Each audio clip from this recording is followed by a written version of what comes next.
What's up? I'm live. What's up, guys? Happy Sunday. How's everybody doing? Well, so nobody's probably in here right at this moment, but hopefully you will be in here because we're going back to Delphi. Okay, my chat's froze. Dang it. Hold on one second.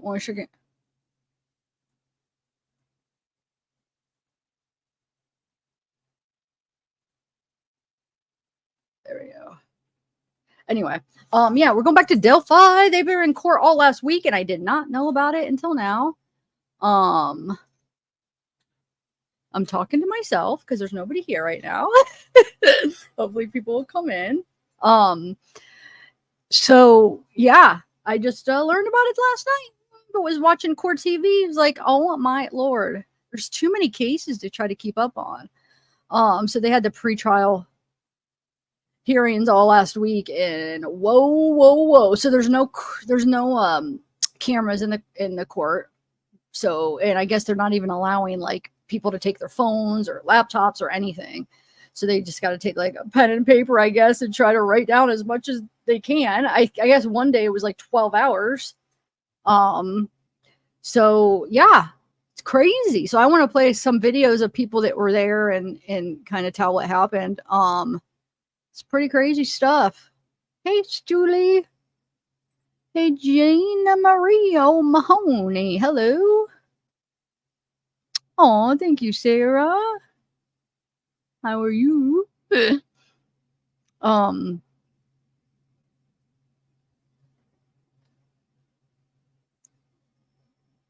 Morning Star. Lurker Laura. Yeah, so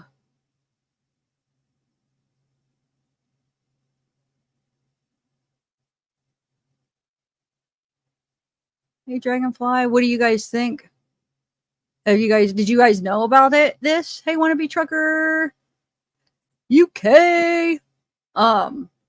Yeah, so freaking, I guess supposedly in the 2-month span, he has confessed over, what they say, 61 times. So 61 times he confessed. 2 months, but I guess it was like when he was like on involuntarily on medicine that they gave him. And but I guess he's confessed to the prison guards, to family, to therapists, and just. But the thing that's kind of concerning to me is they said that like, yeah, I guess there was things that only the killer would know, which I would like to know what those things are, because I mean, when he's a local, so you know, there's like gossip and rumors of what happened going around the town. So he may have learned about something or guessed about something, and that's how he knew, you know what I'm saying? That's how he knew some of the information, because they said there's a lot of stuff he said that wasn't accurate too. So that's what it just makes me a little bit, So he's saying a bunch of the stuff, some of it's accurate and some's not. Could it just be that he guessed on some of it, you know, and or stuff he heard from being at the local in town and hearing things? And so some stuff's right, some stuff's wrong. The stuff, the fact that like there's some stuff that wasn't accurate is concerning to me, because it makes everything else like not credible to me. Even though I do think they got the right guy. I do think that, but I mean, I still have some doubt.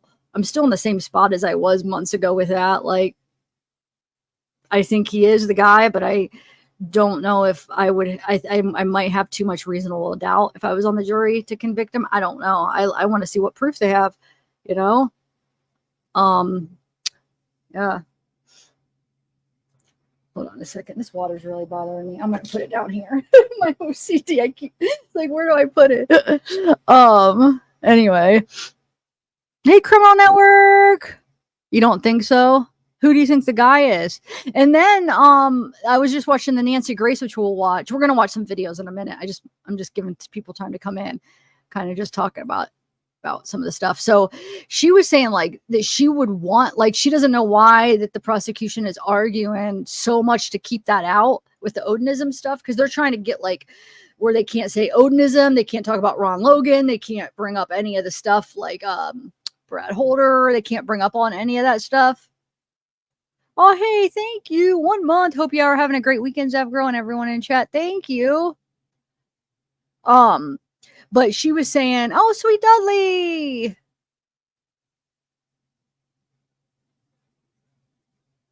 So, but she, Nancy Grace was like, God, if I was the prosecution, I would want them to have that as a defense, because that's, I guess it's not going to do them any favors in her mind, I guess. I don't know. But she doesn't understand why the prosecution doesn't want it. But maybe, is it because maybe they know there is a lot of proof that points to that, and it isn't as ridiculous as it sounds like, it's people like, oh, isn't this, yeah. It sounds ridiculous. And plus they don't even need to have like an alternative theory. They just need to basically poke holes in the prosecution's story or whatever. But so they don't need to have like an alternative, but I think it's going to help if they do. But is it because, yeah, there's something to it? That's what I wonder. Because otherwise, why would they care if it's just a silly thing and there's nothing to back it up? Why do they care so much to keep it out? But they're fighting to keep that out of the trial. So it does make you wonder.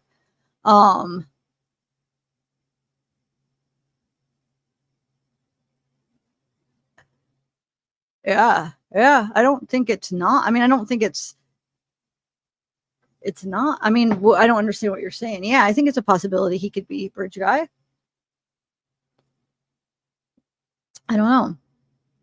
I know there's a lot of people that don't think he is, but so who do you think it is? You think it's the Odinism stuff? Yeah.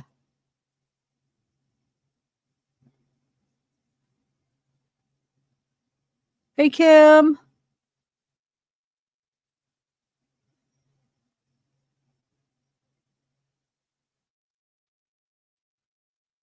Yeah. I never thought the bridge guy was Ron Logan. He doesn't look like the body type is off. If like people were comparing the body type, and I think it looks it doesn't even look like the same body. Like I don't feel like in the voice and stuff. I never thought that he was bridge guy, and that's what made me think it wasn't Ron Logan, because like everything else makes it seem like, gosh, this could be Ron Logan. But because to me, Ron Logan did not have the body of bridge guy, that's made me be like, no, it's not Ron, because to me he can't be bridge guy. But otherwise it it does seem like it could have been Ron, but no, I don't think so, because he's not bridge guy, unless if there is more than one person involved. But okay, so let's watch a few videos. Hi, interrogation files.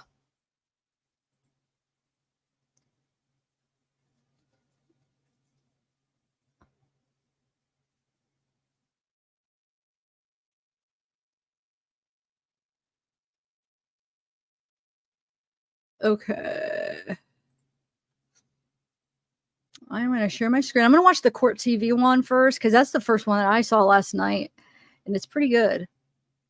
And then I have like a few others I want to watch, and we could talk about them, see what you guys think. So it looks like most people in here, we're going to do a poll. While I'm doing this, I want to do a poll. I want to see how many of you guys,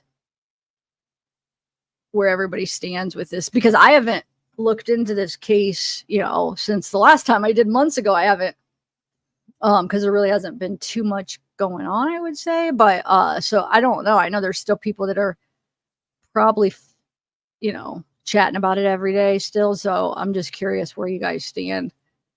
Where do you guys stand on him being bridge guy? All right, so let me share my screen. Okay. So we're going to do this one first.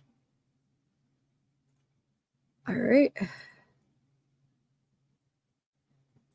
And we've got some big news coming out of the Delphi murders case, as suspect Richard Allen gets approval to be transferred out of the maximum security prison. So we're going to take a look at what's behind that ruling and everything else that came out of that 3-day hearing that our cameras weren't allowed in. More now from Scripps Indianapolis reporter Caitlin Kendall. The Carroll County Sheriff won't tell us where Richard Allen is being housed, but he's now in the sheriff's custody instead of Wabash Valley Correctional Facility. This comes after Judge Fran Gold granted his attorney's motion to vacate the safekeeping order in full. This means that Allen does not have to stay in solitary confinement, though the sheriff did say it will now depend on Allen's behavior moving forward. When that motion came down, Allen was seen smiling and being embraced by his attorneys. This came after nearly 12 hours of testimony, a very long day in court where we heard from 9 total witnesses in regard to the state's motion of limine, which essentially means the state wants the court to limit what the defense can say to the jury. We heard from a blood splatter expert who described in detail how the blood found was at the crime scene. These details made family of both Abby Williams and Libby German visually upset. Aside from the safekeeping order, all other motions that have been heard over these past 3 days are being taken under advisement by the judge, and she will issue a decision as soon as she is able. Richard Allen's jury trial is set for October. In Delphi, Caitlin Kendall, WRTV. All right, now let's talk more about what came out of that hearing that our cameras were not allowed into. I want to welcome in Court TV senior producer of our documentary unit, Barbara McDonald, somebody who's followed the Delphi case since its inception. You are without a doubt our resident expert. So let's begin here. What was the juiciest thing? I mean, I know a lot came out of this, but the juiciest thing we learned over these last days? I think there's a lot of attention on the confessions. We learned more about these confessions. Initially, we had been told that there were several admissions made to his family. Now we find out there are more than 60 that were made during a 2-month period of time, that he made these admissions to multiple people, to guards, to other inmates who were guarding him on suicide watch, as well as to his family. Wow. And that some of those confessions, at least, contained information only the killer would know, according to the state. And he made these confessions not only verbally to these people, but also in writing. Now, we haven't seen exactly what he said. We haven't seen or heard his words, and we look forward to that at trial if this information is allowed in. But also keep in mind that these confessions came during a 2-month window when he was in maximum security prison at the Wabash Correctional Facility, allegedly the harshest conditions that he faced during his incarceration there. And he was behaving bizarrely. He was eating his own waste. Right. He was smearing it on himself. His jail papers too. Yes, right? and he was running from one end of his cell to the other to bang his head into the wall. And he was being medicated involuntarily for psychosis at the exact same time. And that some of these confessions contained information that wasn't true. Like in one of them, allegedly, he said that he molested both girls and then shot them. They were not molested and they were not shot, according to the investigation and the autopsy reports and all of that. So the defense doesn't want all of these in. Sure. Even the prosecution wants to limit some of these. So we don't know how much of this information is actually going to make it in front of the jury. Something else that came out during this is that the psychologist who was treating him at that facility during this 2-month window, when he's being psychotic and making these admissions, joined some of the Facebook groups online at the time and was perhaps participating in discussions about him and his mental health. And so I was just going to say that. How unprofessional is that? Like, you got to be kidding. Now, you might have just freaking, like, really ruined something. Like, you're going to go chat in groups. I just can't even believe that. This county, I mean, everything about this case has just been disappointing. Just how it's been handled, everything that's been done. It's just, wow. Joke. There's a lot there with these confessions that we don't know yet how many of these will make it into the trial and whether or not this psychologist who was treating him could be impeached with some of this other information that's coming out about her. Oh my gosh, Barbara, that is incredibly unprofessional, as you know. It's stunning, actually. It's really stunning. It's a violation of HIPAA and a whole bunch of other things. And then not to mention, this has already been a case that has been so difficult to prosecute. It took almost 6 years for us to even make this arrest. And then to perhaps in some way cause a problem by behaving that way. This is terrible. I know there were several other things, but let's hit the biggies. In terms of other big things that came out of it, I understand the prosecution has wanted certain words kept out of the trial. Where are we with that? The judge has not ruled on that yet, but yes, they are saying that we want certain words like Odinism, the names of the men that the defense has identified in filings as being these potential Odinist suspects. Their names they don't want mentioned. Kegan Kline, who was the guy behind the catfish account that they were looking at before they arrested Richard Allen, and Ron Logan, who was one of the first people they looked at because he was the property owner where the bodies were found, and he lied about where he was and got other people to lie on his behalf about all of that. And so they don't want any of this to come in. And what they're saying to the defense is, if you can prove that it was somebody else, then come to this hearing and prove that. And if you can't prove that, you shouldn't be able to talk about them at the trial. So we don't know what the judge is going to decide on any of that. Right. So basically there's no concession from the state that, oh, we think we got the wrong guy, right? They are adamant. No, they're saying, and even though when he was arrested, they said there could be other people arrested for this crime. Now, apparently in this hearing, they said, no, it's one person. It's him, and we're putting all our cards on the table for him. It's not anybody else. They say that these other Odinists, that they were able to not prove that they could have been in Delphi during the critical time period. We know that Richard Allen admitted to law enforcement that he was on the trails that day around the time the girls were there. So that's a problem. There was also some new information that came out that apparently in one of his confessions, he said that he used a box cutter to commit the crimes. They were killed with a knife of some sort. And he said it was his CVS issued box cutter, which but people knew it was a knife that was going around. The locals knew that, so that's not anything that only the killer would know. They're talking about that for years now. What's his name even did the interview.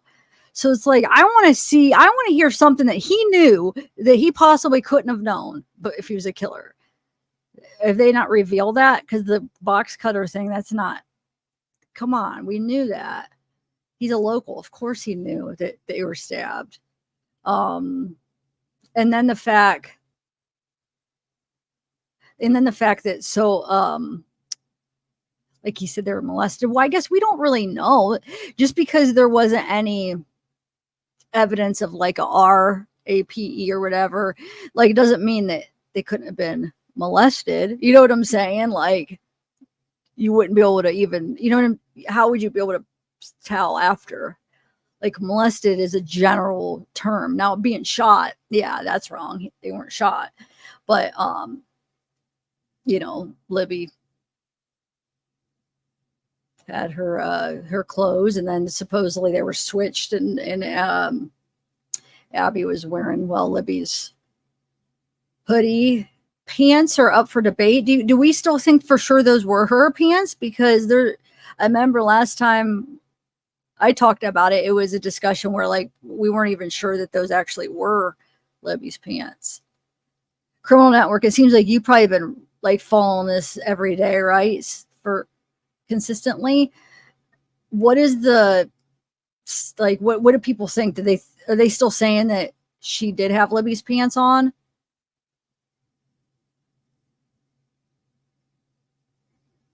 Because I mean, I've seen the pictures too, and it does look like they're big on her, the way, like it looks like whatever pants she has, they do look big on her, but I don't know. I know. I mean, and I know that's what the defense said in their Big Frank's motion. They said she had her clothes on. She definitely had her hoodie on, but I don't know. Apparently CVS issues these sort of disposable box cutters to people, and that's what he used. We don't have any information that says that was the murder weapon. We don't have any information that they found the box cutter and were able to tie that to him. So perhaps that will come out at trial. But another big thing that came out was talking about the sort of ritualistic nature of this crime scene, right? There was a woman who came in and testified that yes, this fit all the criteria for a ritualistic crime scene. Sure. But one of the detectives who went out to investigate the blood at the scene, and specifically the blood that was on the tree, the defense has alleged that that was a Nordic rune, a letter F, that fits in with this whole Odinism theory and this ritualistic killing. This detective testified that he was able to, using his own blood that he had one of the lab people draw, that he was able to take a person who was 5'4", the same height as Libby German, and put the blood on her hand and put that up against the tree, almost leaning, like to prevent yourself from falling, perhaps. And that's what, in his estimation, is the source of that. Chills. I have chills. Yeah, Is that, you remember a couple people did that online, but there was that one guy. Is that who they're talking about? And if not, he probably did it before. Remember, he did a video, and that was his conclusion too, that she was just leaning up against with her hand. It was like a handprint. So that's interesting. If it is a separate person, that means a few people have found that same thing. So I don't know. You know, apparently it was a very difficult day for the families to be sitting there and listening to some of this testimony. Most of the hearings, we have not gotten this graphic with the information. It's a precursor to the trial, though. It's going to be a very, very difficult process for them. It also was a very long day. This was 3 days of hearings. Yesterday, they didn't end until 8:30 last night. They started at 9 in the morning. So it was a very, very long, very, very difficult day, listening to some very disturbing testimony and trying to figure out, you know, where we are on this case. But the judge, the only motion that she ruled on so far out of this 3-day hearing was this motion to vacate his safekeeping. He is now out of that maximum security prison, won't be going back through the duration of this. Obviously, if he's convicted, he'll go back to a facility like that. But for now, he's going to be held in a county jail. That'll give his family better access to him. That'll give his lawyers better access to them. And that's something they've been fighting for, saying it interferes with their ability to defend him because they can't see him while he's in this maximum security prison as often and as freely as they would like. Okay, so the defense got a big victory there. Yes. They had claimed that he was harassed and being, and apparently when the judge made that ruling in court, Richard Allen smiled. He was embraced by his attorney. So it definitely was something that he's wanted. Yeah, boy, oh boy. And I know we want the cameras in there. Barbara, last question quickly, please. Do you know if the families of Abby and Libby want this to be televised? I don't know how they feel about that at the moment. They are under a gag order. They're not talking about the case. I know that they also are looking forward to the trial to see all of the information. Many of them are very convinced that the right person is behind bars at the moment, but they still want to see how that plays out in court and listen to the testimony, as difficult as that's going to be for them. And at this point, we don't know for sure, but all signs point to this judge saying no cameras, She seems pretty adamant that she is not going to change her mind on that. And she also makes it difficult for the reporters who are covering this because you can't even bring a phone in or a laptop to be able to be sharing notes with your newsroom or live tweeting what's going on. So it's all literally taking notes with pen and paper and then coming out and making sense of that at the end of the day. Really, and Barbara, I know I'm preaching to the choir on this one. If there was ever a case where we needed transparency more than ever, it is the Delphi case. So I hope a lot of people, I think, if they don't see it themselves, are going to have a hard time believing the verdict, whichever way it goes. And there'll always be questions. Definitely. Barbara McDonald, we love that. So they're still debating, like she hasn't made her ruling on cameras for the trial yet. So there might not be cameras for the trial. Is that what they're saying? That's crazy, because that's true. If they don't let cameras in there because of how crazy this case has been and how corrupt the county was and all the accusations of, the county and what they're doing, and they're going to not allow cameras, that's not a good idea. She ruled no cameras in the trial, Criminal Network. Like, that's crazy. I wish they would have got rid of her. I think they should have disqualified her or whatever. She should not have been able to stay on the case. Dang it.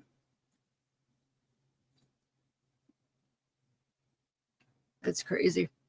Because so Criminal Network and people, they're like saying, well, I'm not going to believe it until the trial. Well, how are we supposed to watch the trial? Like, we're going to have to take people's writing with pencil and pen, their notes, and take how they perceived everything. Like, are we going to be able to, we're not going to be able to see everything. This is not cool, dude. I was really looking forward to seeing for myself, like all of us. Let's see. What do they got? Let's see what's going on. Like, is it Richard? I think after the trial, we're still not going to know because we're not going to be able to see it. I mean, is anybody plan on going in person? But I mean, that's just messed up. So I don't think I'll ever have a conclusion in my head. Because if I can't see all that myself, I'm not going to ever know if he did it. I'll never feel like yes or no. Oh, really? No way. He's not going to take a deal. He would have already. What would be the deal? The people's phones who were in the exact area at the time, why didn't they find out who they were? I mean, they screwed it up. They screwed up the case big time.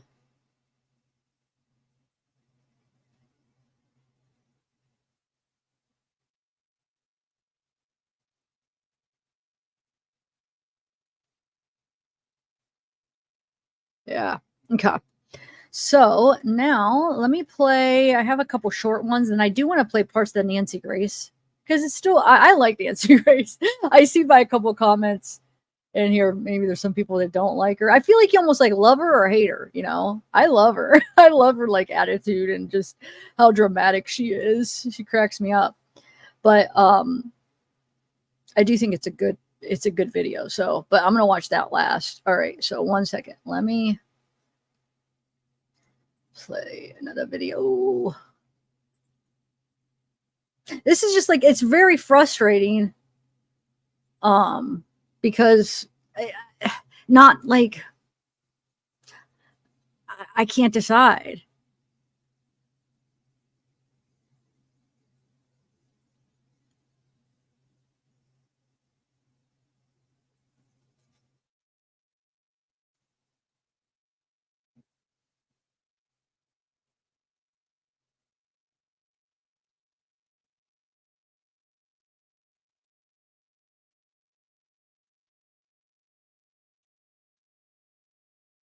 All right, so next we will play. Let me play this one.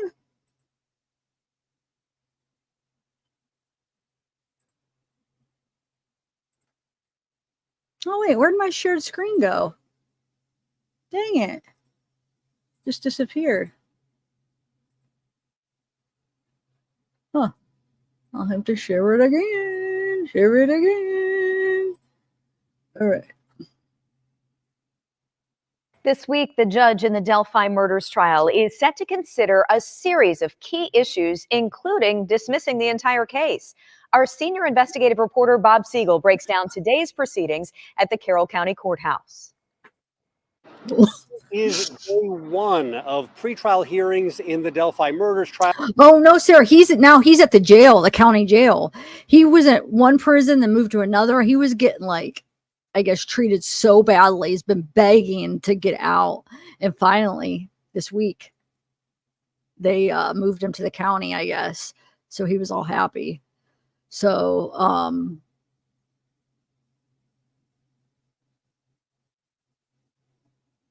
yeah, there's a lot.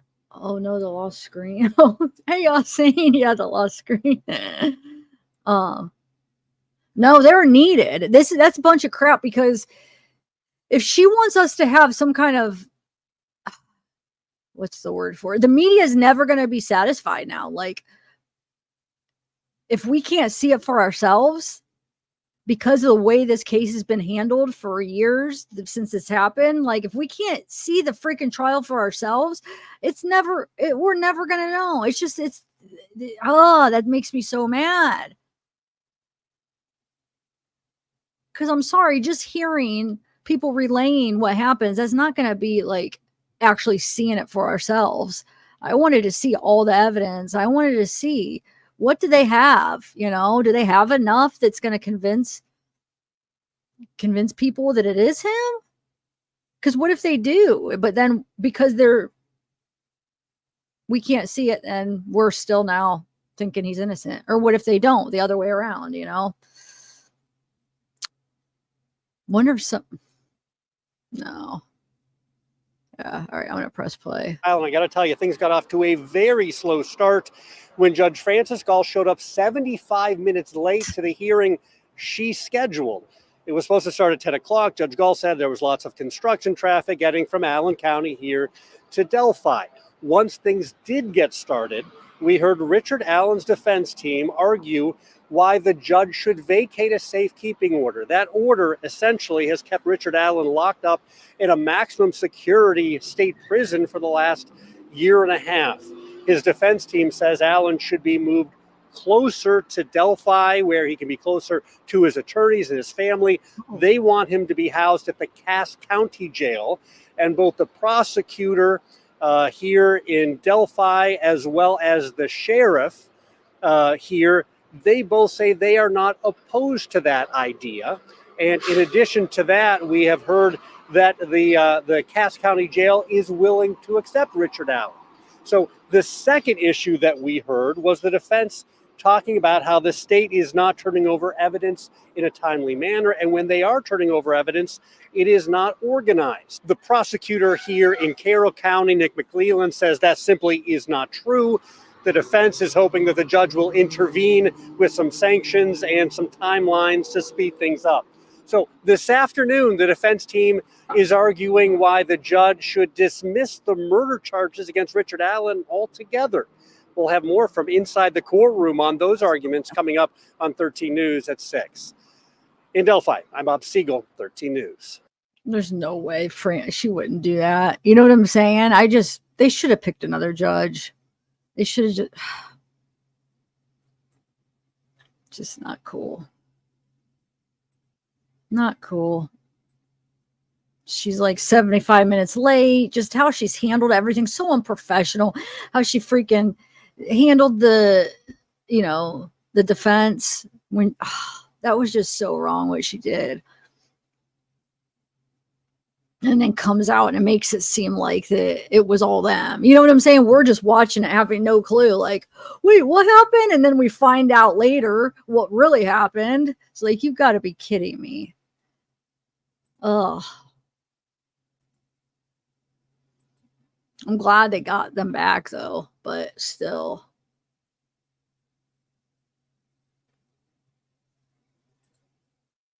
Let me see what the poll's doing. Hold on one second.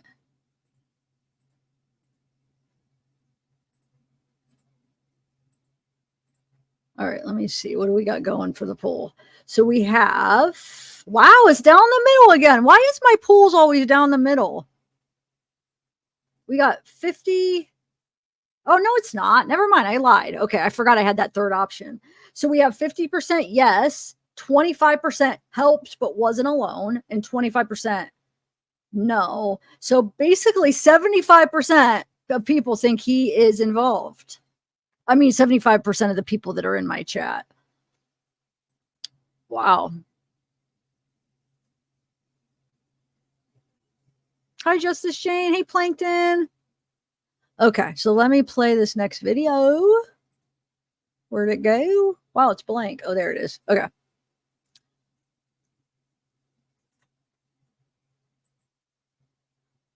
Well, this morning, we're learning about some new developments in the Delphi murders case. Suspect Richard Allen will now be moving out of a state prison. And that's one of the decisions that came after that 3 days of hearings about key issues ahead of the trial. Allen is accused of killing Libby German and Abby Williams in 2017. Lauren Kostick joins us with a look at those new details from court. Good morning. Good morning, ladies. Those hearings wrapped up late last night after 12 hours of testimony and 11 different witnesses. Much of it very graphic, detailing the crime scene.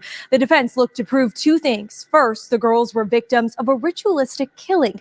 And second, there are alternative suspects.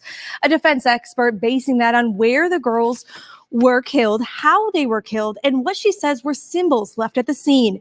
However, a state expert said he believes markings on the tree came from one of the victims' hands. The defense also offered alternate suspects. All of them, according to the defense, practice a pagan religion tied to white supremacy. An ex-wife of one of them said he told her he knew who killed the girls and that, quote, if I talked about it, they would kill me. The prosecution argued that these alternate suspects could not be tied to Delphi or the crime scene. Yesterday, the judge also ruled that Allen can be transferred out of state prison into a county jail, but it's not clear when she will be able to rule on all these other motions. Now, there is a lot to unpack here. So at 5:30, we'll speak to our legal analyst about this, and we'll also talk about the impact this could have on that October trial, especially when it comes to what evidence the jury will be able to hear. And that's the most important factor, I think. Thank you, Lauren. Also, to answer your question, I was going to type it out. I'm more open. Like at first I was all for that. Like so many things were lining up until like that Elvis confession thing was really huge. But then we found out that, oh, that's what I found out. So I saw the crime scene photos, the pictures of them, and I saw that some of the stuff wasn't quite exactly how they said. And the one thing that was really convincing me, like I was like, oh my God, it's them, because how would Elvis know? How would Elvis know about the horns? But then I saw the picture and that horn thing was huge because he's like, he knew about it. He told his sister. But then when I saw the picture, I see there was no horns. It was just random sticks, at least. Now, I'm not saying it was random on top of their bodies. I'm saying the sticks that they're claiming were horns on Abby, to me, did not look like they were purposely put there. It just looked like there's a bunch of sticks, you know what I'm saying, about her head. So that really, like, when I was really like, oh my God, it's them, that made me like take a step back, like, wait a minute, those aren't even horns. Like, that's just sticks, like that part. So that part was like, kind of made me step back a little bit from the ritual. And then I would say I do think there's a possibility some of those guys could be involved, but I'm more leaning like it probably wasn't a ritualistic type thing. Like it could be loosely, maybe they were just messing around, but I don't know. I don't know if I believe that it was ritualistic. I'm not saying 100% no, like I don't, but I believe more that it could be those guys, but doesn't necessarily mean that it was like this big ritual, but they still could be involved, if that makes sense. But it could be. I just don't understand the whole Elvis saying that, right? And then now they can't find, they didn't they lose, they lost the Patrick Westphal stuff, right? The interview, but didn't they lose the polygraph stuff? Remind me, you guys, because it's been a little bit of time. The polygraph that Elvis's sister took, were they able to find that, or is that one of the things that they lost that they couldn't get? Because I want to see that. I want to see the polygraph. I want to see the sister's interviews of what Elvis told them. I know Holder, I don't think we watched the video yet, where Brad's ex-wife, she said that, you know, he told him that, yeah, they were involved in it or whatever. I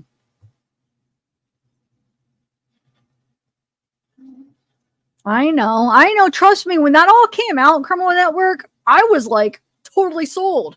When the Frank's motion came out and all of that came out, and I looked into, go look at some of my videos going into the Odinism. I went through all that stuff.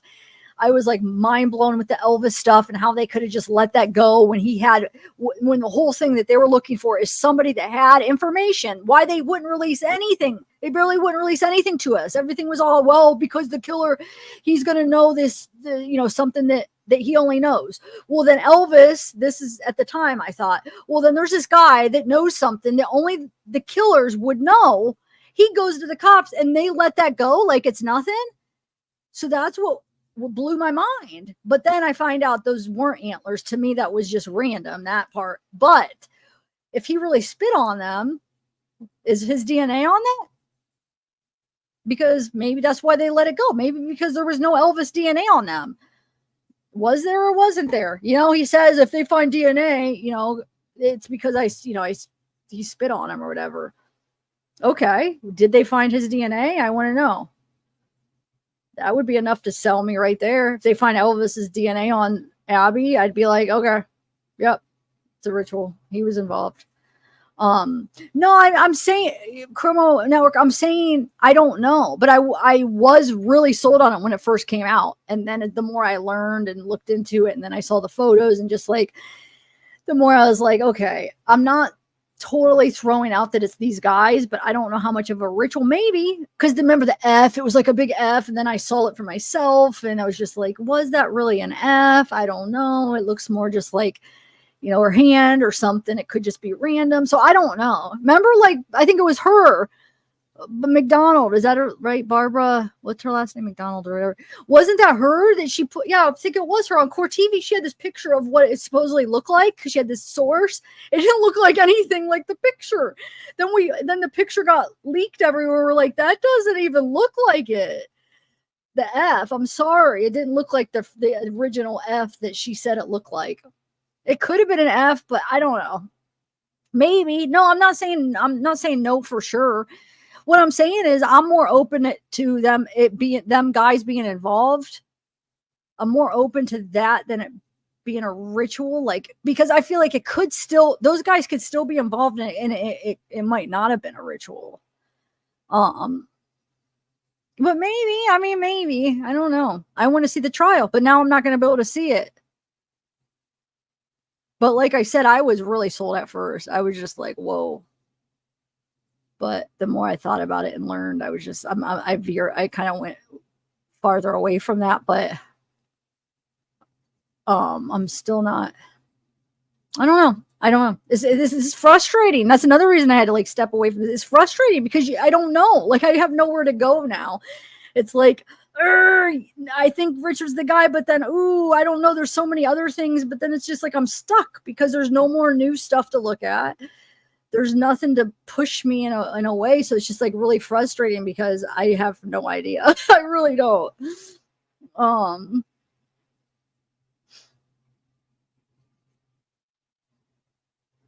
you were? Wait. I'm talking Criminal Network. You're saying after Frank's motion came out, you were thinking RA did it?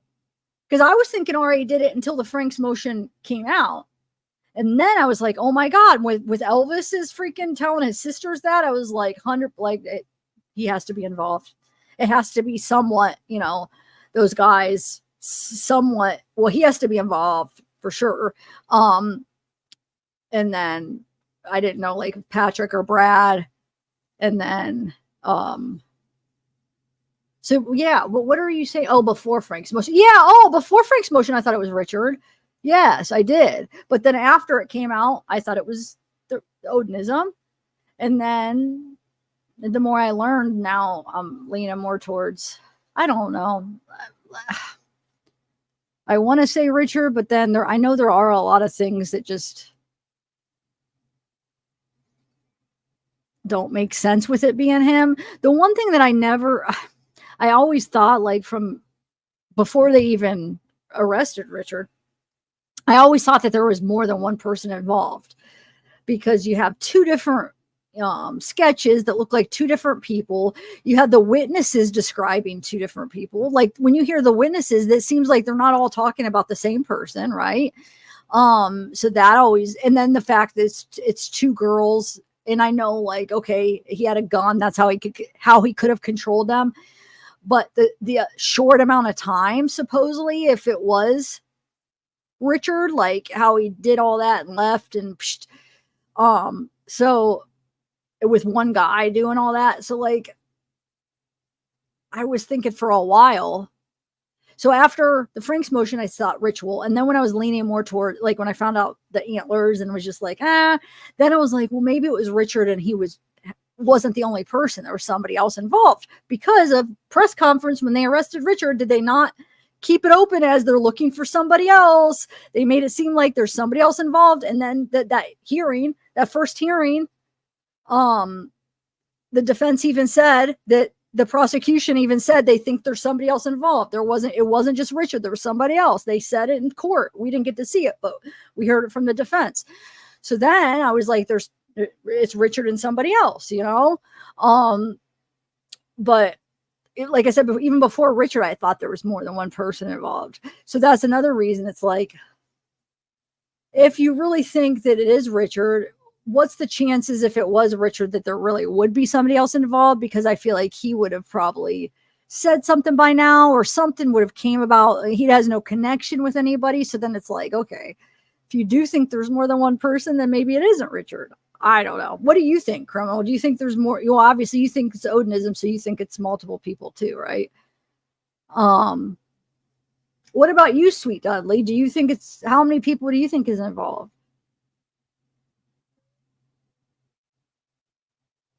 The sketch is just like, and then, you know, when what's his name was like, oh, it's just a merge between the it's just a combination. He says when you see him, it'll be like a combination of both. It's just like, no, these are two completely different characteristics. Like, you can't just be like, it's this, and somewhere in between. Then that means it's any guy. It's like any person, like any male, like it fit, because you know what I'm saying? It made no, and then the time or the age span that they gave was so, and then they also said, but he may appear, how'd they say, he may appear younger than he really is or whatever. It's like, okay, so now you're even opening up the age wider. So what is this? Anybody between like 20 and 6? I don't know. It's just crazy. But yeah, the sketches are two different guys. The witnesses describe two different people. If you go to all the, like, do you agree, Criminal Network? If you go to all the different witnesses, it's like they're not all describing the same guy, which is confusing, because it's like, okay, is some of them describing somebody they just saw on there and it wasn't somebody that wasn't involved? Or are they describing more than one person because there was more than one person involved that was shady acting, that they thought, you know, ooh, this guy is involved, you know? So I don't know. Yeah, 17 and 70, right? Because remember, it may not look his age. So it's like, they just really screw that up. So I think the sketches are two different people.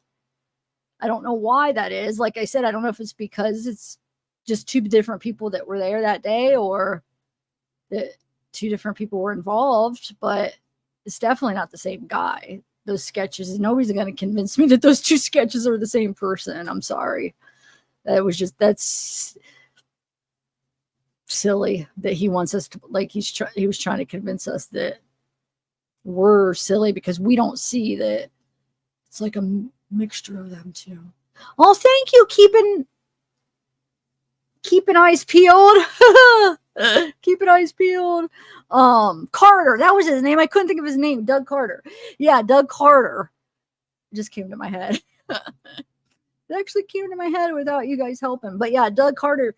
Yeah, he's, you know, I used to really like him at the beginning. Like when this first happened, I'm like, oh, he seems like such a nice guy. Like he seems like he really cares about the girls. But the longer, like every year that passed, seeing him on press conferences, seeing him on interviews, the more I saw him, the more creepier he became. Like it almost became like, okay, the emotions became like weird. It seemed like just like creepy almost. It's like, wait, this guy is very odd. But my first impression was, I thought he was like, oh, he's so caring. He's so what's the word? Sincere, I even thought. But like, no, he is strange. So yeah, he's very strange. I don't know what to think, guys, but let's watch another video. DC, the Riddler. Mama Bear. Hey, Mama Bear. Oh, yeah, I could be. Just the thought makes me sick. What thought of what? Create these sketches are remembering someone they saw in a glance and didn't realize how important their memory was. Oh, 100%. That's true for like any sketches and stuff. I agree. But I also think they were describing different people. Because, one person saw somebody young, one person saw somebody older. I know, they say like, well, because he had his, hood up or hat on or whatever. And then he probably pulled it down. But, oh, shoot. Oh, I thought my earphone just went out. Why are they dude, my earphones are beeping. Stop it. I might have to I have to find my other ones. Hold on, let me see if I could hear. Dang it. I could still hear. All right, let me play another video and then we'll chat about it. Before I lose my earphones. Because I don't know why they're beeping. It's not the dead battery beep, though. It's a different one. All right, so this one is 57 News. Let's see what they got to say. Into final pre-trial hearings for Richard Allen, the suspect accused of the 2017 Delphi murders of Abby Williams and Libby German. Thanks for joining me on ABC 57 News at 6. I'm Tim Spears. So far this week, the hearings have centered around Allen's mental health. The defense trying to suppress Allen's alleged prison confessions, calling up Westville Correctional lead psychologist for hours of testimony yesterday. We're also learning about the potential murder weapon used in this crime, with ISP Detective Jerry Holman testifying that Allen claimed he used a box cutter to murder the girls. And the defense is also trying to get the case dismissed based on their theory that Allen could not have killed the girls because it was actually a ritualistic killing by pagans who worship the Norse god Odin. ABC 57's Annie Kate is in Delphi with what's going on court today. It's day 3 here in Delphi, kicking off with final arguments in the defense's motion to suppress alleged prison confessions made by Allen. It seems the defense is trying to show Allen's incrimination was just a product of his psychosis. Yesterday, his psychologist, Dr. Monica Walla, testifying she had no doubt Allen suffered a serious mental illness, including brief psychotic disorder during a 4-month period in 2023, which coincides with when Allen started confessing to the murder. The defense wants those statements thrown out of the jury trial in October. But the prosecution says Allen's rights were not violated. He chose to make those statements. He was not interrogated. Even Dr. Walla told him not to talk about his case. They argued Allen found God and he chose to make things right and confess. And his confessions were specific. Quote, only a person who was there would know these things, end quote.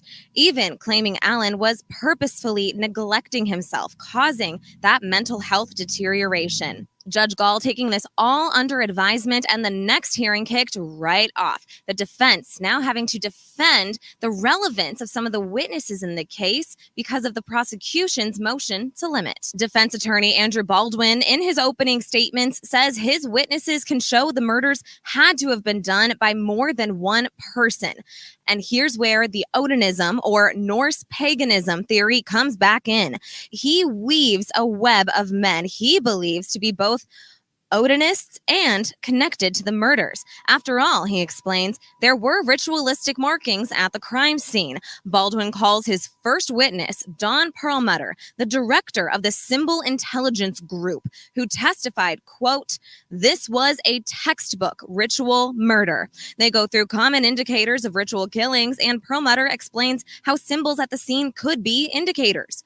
The prosecution quickly trying to discredit her in cross-examination, saying she didn't have all the evidence, just what the defense spoon-fed to her. And another thing, Baldwin is trying to poke a hole in the prosecution's timeline of events, suggesting the girls could have been killed even later. There are several more witnesses in this motion, and court will get out later this evening, so I will update you on the rest of the proceedings tonight on Night Team at 10 and 11. Wait, I was not zoning, I was reading chat. In one of the videos I'm playing, they're talking about the phone that was turned off and turned back on at like 4 or something. Did she just say that or not? Did I miss that? Because I wanted to talk about that, but I don't know if they did. 11. The final day of pretrial hearings for the Delphi double murder suspect Richard Allen runs late into the evening, lasting nearly 12 hours today. Allen will be moved out of prison and into jail, awaiting trial for the murders of Abby Williams and Libby German. ABC 57's Annie Kate has been listening in all week. She's in Delphi with the latest from the courtroom.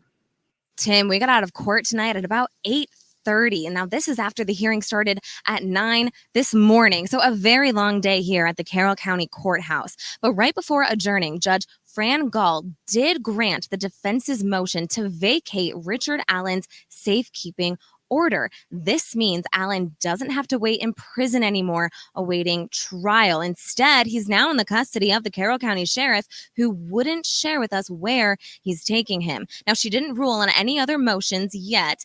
The defense today trying to prove third-party motivation in the Delphi murders because of the prosecution's motion to limit witnesses at trial. Allen's attorneys, Baldwin and Rosie, getting deep into their theory that this was a ritualistic killing done by multiple people. We've heard their suspicion of Brad Holder, a known Odinist, and today we heard from his ex-wife, Amber Holder, testifying that Brad said his buddy Patrick Westfall and others killed the girls, but he had to keep his mouth shut, otherwise they would kill him too. A former ISP investigator saying he always thought there had to be multiple killers, and the defense tried to revisit another former suspect, Keegan Kline. But with each witness, the prosecution kept going back to how none of the alleged Odinists nor the old suspects can be placed at the crime scene at the time of the murders. Okay, so this Amber's now sounds like she's saying that Brad wasn't involved, right? That Patrick just told Brad, but Brad can't say anything. Is that what it sounded like to you, that Amber's saying that Brad wasn't involved? He just knows about it. So criminal network, I have a question. Who can you name the people you think are involved? Because I know there's been a few extra names thrown out there. How many people do you think were there? Will you name who you think's there? I'm just curious. Do you think Elvis was the guy that what was her name? Oh my Lord. The one lady seen when she was changing her tire. Something was going on with her car and she saw him and he ran back towards the house. Earlier that morning, I think it was like 8 that morning or whatever. Do you think that was Elvis? And do you think he was like scoping out a place to find, or like, what do you think was going on with that?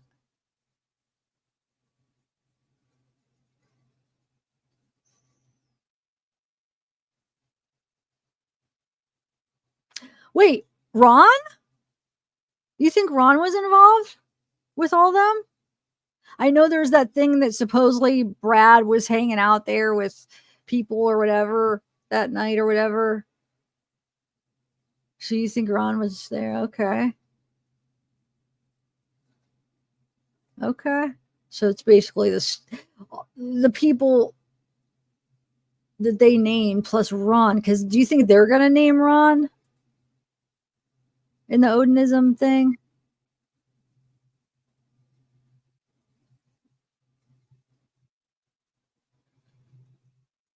I know. I don't understand how they could not let that in. And if the judge does rule that they are not allowed to like talk about Odinism or Ron Logan or any of them or Keegan Kline, so do you think Keegan Kline's involved criminal network? Do you think he's like any kind of connection? Well, no, because that would be, I guess that wouldn't go with the Odinism stuff, huh? But anyway, yeah, I think that's bullcrap. And the thing is the way Fran has been going, I could see her ruling on that. He's going to be able to appeal, right? If they don't let him use, like, I mean, that's the defense he's choosing. He should be allowed to talk about it. Where's the law that says you can't talk about that? I don't understand how they could even, like, how she could even rule on that. But I'm not going to be surprised if she does. That would be not right. Let them do whatever they got to do, you know? You don't, yeah, okay. I didn't think you would have thought that because of, if you think it's a ritual. Another thing the defense wants included at trial is cell phone data that shows roughly 15 messages popping up on Libby German's phone at 4:33 a.m. the morning of February 14th, 2017. Oh. The thinking is her phone, which was found under one of the bodies, had been somehow turned on by someone. The first witness of the day was an expert on ritualistic symbols and sacrifice and testified, quote, "This was a textbook ritual killing. Specifically, she believes one of the trees at the crime scene was intentionally marked to make an Odinist symbol." So near the end of the day, the prosecution, calling their own expert, a crime scene investigator from LaPorte County, who testified that the mark on the tree was likely from Libby's own hand after she was injured. That expert explaining how Liberty German had been moving around when she was injured, standing and sitting, and that she had been dragged. Abby Williams, meanwhile, staying in the same spot, the blood saturating her gray hoodie. And that was the point in today's hearing that really affected the victims' families. All eyes are on Richard Allen as the hearings are all about his impending trial, but it's easy to forget what this case is really about. 2 young girls whose lives were stolen from them. In Delphi, Annie Kate. I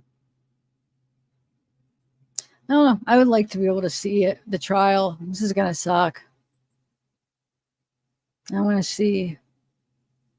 I'm dying to see what the state has against Richard. Because if all they have is that bullet, no, I'm not sold. If that's all they have, that's ridiculous. With how corrupt they are, that'd be so easy to plant. Plus, that science is junk. It's not even that good of science looking into it. I don't want to say junk, but it's just not. It's not good. The bullet wasn't fired. It's just they better have more than that. So I'll say that, Criminal Network. If they don't have any more evidence besides that bullet, then no, I would not be able to say guilty. I'm not saying I don't think that it's him. I don't know, but like I do think there's a good chance it is him. But that bullet's not enough to convince me. I'm afraid that's all they're going to have. I don't think that'll be enough for the jury either. So I guess we'll see. If they're able to make a connection between him and the girls, that would be huge. I don't know. But I guess we'll have to wait and see. Because, yeah, if there's no connection and then the bullet, no, sorry. That's a weak case.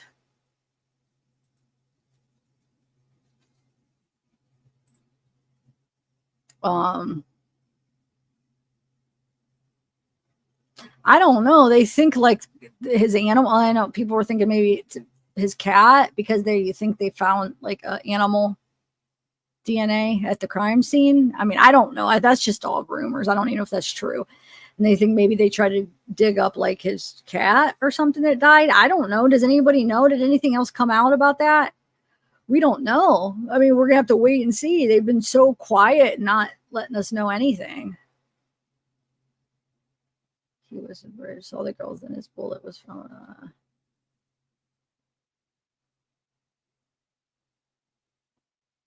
Yeah, but Sunshine, I see where you're coming. I see. But what I'm saying is the way that how corrupt they were, like how just the way it all happened, a bullet wouldn't be that part of evidence to plant. And you know what I'm saying? To then go to his house, get one. So with everything that's come out about how corrupt they are, like, I don't know. It's hard to trust that. But I mean, if they could prove for sure that, and they weren't corrupt and that convinced me that it wasn't, then yeah, what would be the chances that it would match it? But I'm not convinced that they wouldn't do something like that. But like I said, Maybe they have other stuff. Maybe they're going to be able to make a connection between him and the girls. I don't know. That would be like a big thing if they can make some kind of connection. Like if he talked to them or something, but I don't know.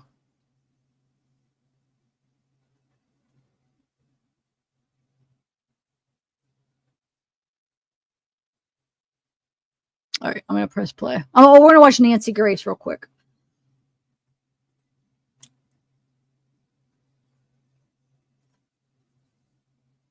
Delphi murders, Little Abby and Liberty, both murdered. Tonight, the eerie ritual sacrifice murder claims. What is that? A ritual sacrifice murder? Is that the defense? And a mighty clash in court over the suspect's confessions. Good evening. I'm Nancy Grace. This is Crime Stories. Thank you for being with us.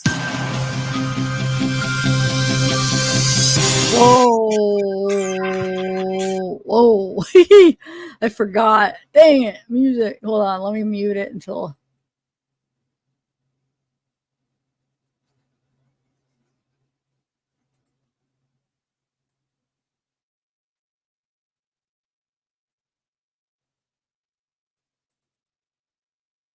Germans set out to walk along the popular Delphi historic trail, but the two missed their appointed pickup time.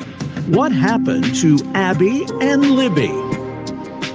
Right now, hearings are going on in that courtroom, and joining us at the courthouse, my longtime friend and colleague, Susan Hendricks, journalist, author of Down the Hill, My Descent into the Double Murder in Delphi.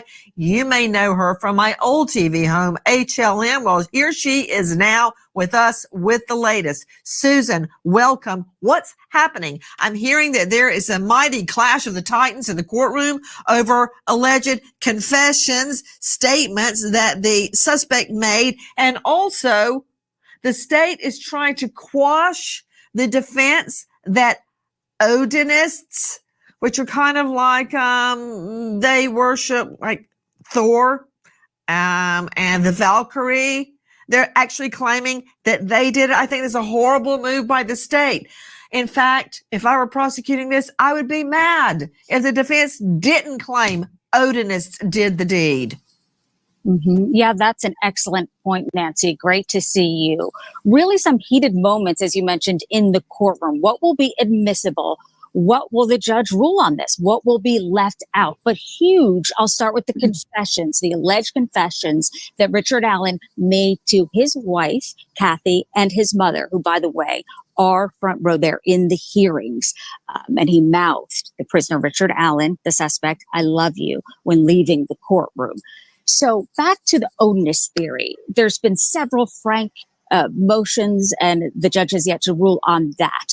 But that is where they're going. We're getting a taste of the defense theory during these hearings. Will it be admissible? And you bring up such a good point. Why not let it in? Because the one name they do want in, which is one of the Frank's motions, Brad Holder, the prosecution saying, look, he has an alibi. We don't want to allow this. But that does make sense. Let them have their theory. If he has an alibi, the jurors are going to see that. But several key decisions have to be made after this week, and I think it will give us an indication of what we'll hear during the trial in October. I want to first talk, we'll get to the Odinist claim that worshippers of Thor and the Valkyrie, they committed the double murders. I'm going to get to that in a moment, but first, something that I understand a little bit better, the legal concept of confessions. And confessions, guys, joining me in addition to Susan Hendricks and an all-star panel is Rich Schoenstein. He's a renowned trial attorney, partner with Tartar, Krinsky, and Drogan. Rich, thank you for being with us. He knows his way around a courtroom. Confessions, in my mind, come in all manner of modes. It doesn't have to be a videotaped confession where you get your Miranda rights first and you're sitting there with your lawyer, or like you see on TV. It's not like that. Very often, a defendant such as this guy, Richard Allen, the local pharmacy tech, says to his wife, on the phone from the jail, basically, yeah, I did it. Okay, that's the confession, Rich Schoenstein. That's right. That's absolutely right. You know, jurors have common sense. They apply their life experience. They understand a husband talking to his wife. So those words are to a jury perhaps more meaningful than something he would say under police interrogation. That's him telling the truth to his own wife. And you can certainly see why the defense wants to keep out any version of a statement like that. Okay, quick question. And remember, this is ping pong, not jest. I know you're used to standing up and making all sorts of complicated legal arguments, but what about the claim? And I certainly don't want to give the defense any ideas that this was a marital communication protected by husband-wife privilege, even though it was over a jailhouse phone. I think there might be some credit. I think there might be some credit to that. It is a communication. It is a private communication between husband and wife. So I'd have to look at local law on the marital privilege, which I don't know in that state to really understand if they have a shot at that. But he is talking to his wife. Rich, I've got a way to defeat it. Okay. Got a way to defeat it. Here it is. If you utter a confidential communication, such as you tell your lawyer, I did it, I'm up S Creek without a paddle, that's protected under attorney-client privilege. But what if you say it at a cocktail party and everybody's standing around and can hear everything you say? You yourself, by saying it around other people, have waived your attorney-client privilege, and you cannot claim that at trial. Same thing here. This is how I would defeat husband-wife. He said it on a jailhouse phone. And everybody knows, and there's a sign up there says these are being recorded. So he willingly gave up that confidentiality. That's how I would attack it. I like the argument. You're absolutely right about a cocktail party. If you say something to your lawyer in front of other people, there is no privilege. You've waived it because you've shared it with people you don't have a privilege with. So I think that's a pretty good argument that the phone was recorded and he knew that, and he didn't have any expectation of privacy or expectation of a private spousal conversation. It's a good argument. Okay, we're learning a lot about the motions being filed. Guys, this is so critical because based on the outcome of these hearings, what evidence will or will not be presented in front of the jury is going to be determined. Back to Susan Hendricks is joining us. Susan is joining us from the courthouse steps. She's been in the hearings. Explain to me the content of the alleged confessions. Yes, with Dr. Monica Waller is her name, who treated Richard Allen in prison. And she is key for the prosecution. Will the judge allow her to testify during the trial? And what specifically did she hear? We are hearing that doctor, Dr. Monica Waller, heard incriminating statements from Richard Allen himself and maybe even confessions. So as we spoke of, confessions to the wife in the jailhouse phone call, the mother in the jailhouse phone call, now the doctor in the prison, will that be admissible? We'll see what the judge rules on this. I'm just wondering what the content of those confessions, those alleged confessions really are. You're seeing a sketch that was made based on eyewitness accounts of who was seen at the Trestle Bridge when the girls were kidnapped and then murdered. Let me go out to Chris McDonough. He's director of the Cold Case Foundation, former homicide detective with, there's the video.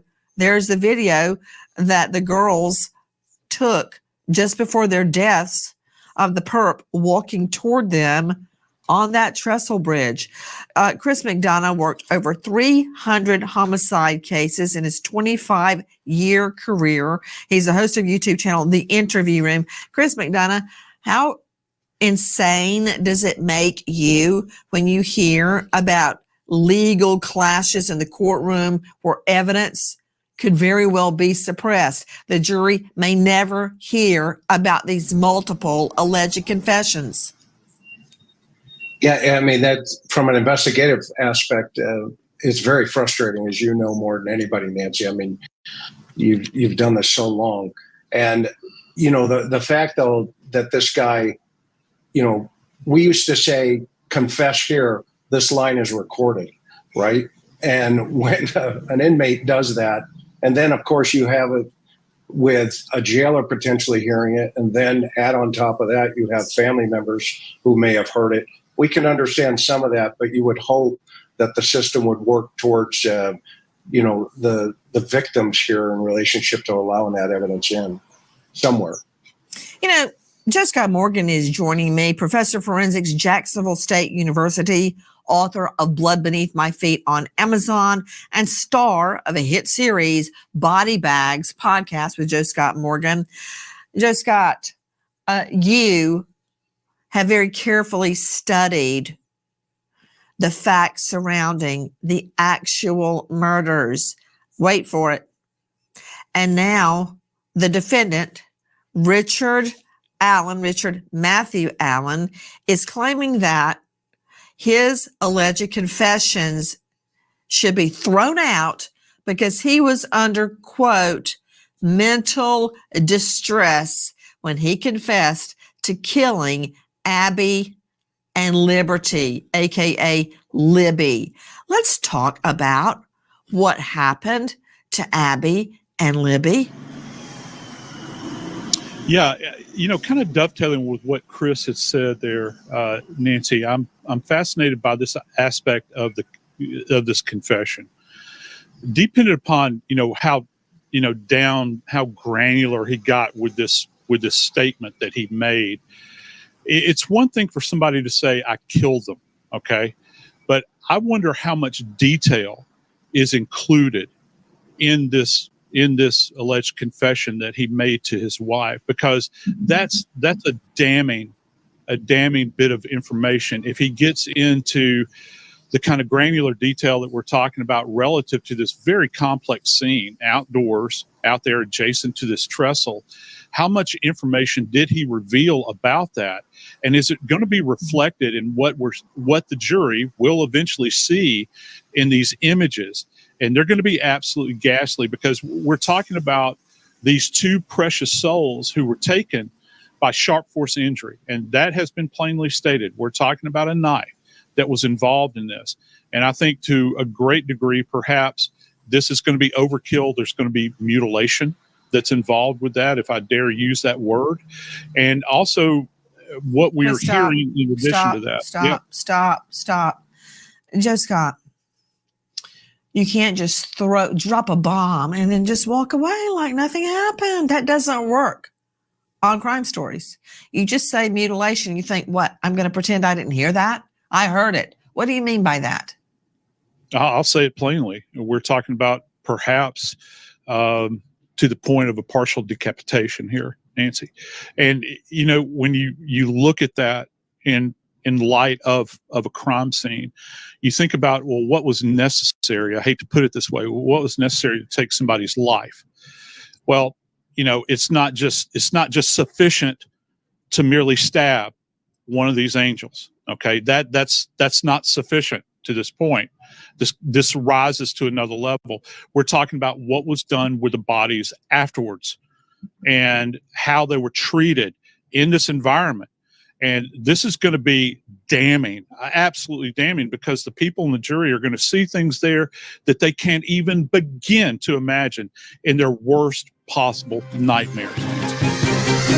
Whoa.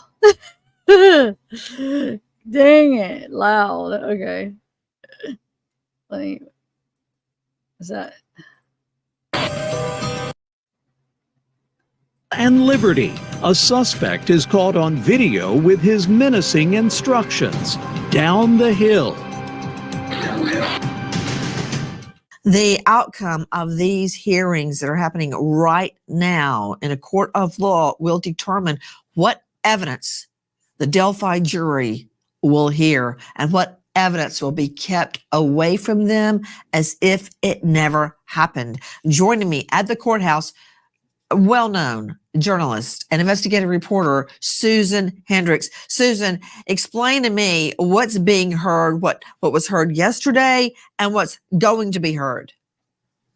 And we just heard Nancy Richard Allen say, guys down the hill. As you know, Libby was brave enough to hit record on her phone. And her grandfather, Mike, has mentioned to me several times, look, I think if she made it home, she would have said, Grandpa, look at this creepy guy on the bridge. Look what I recorded.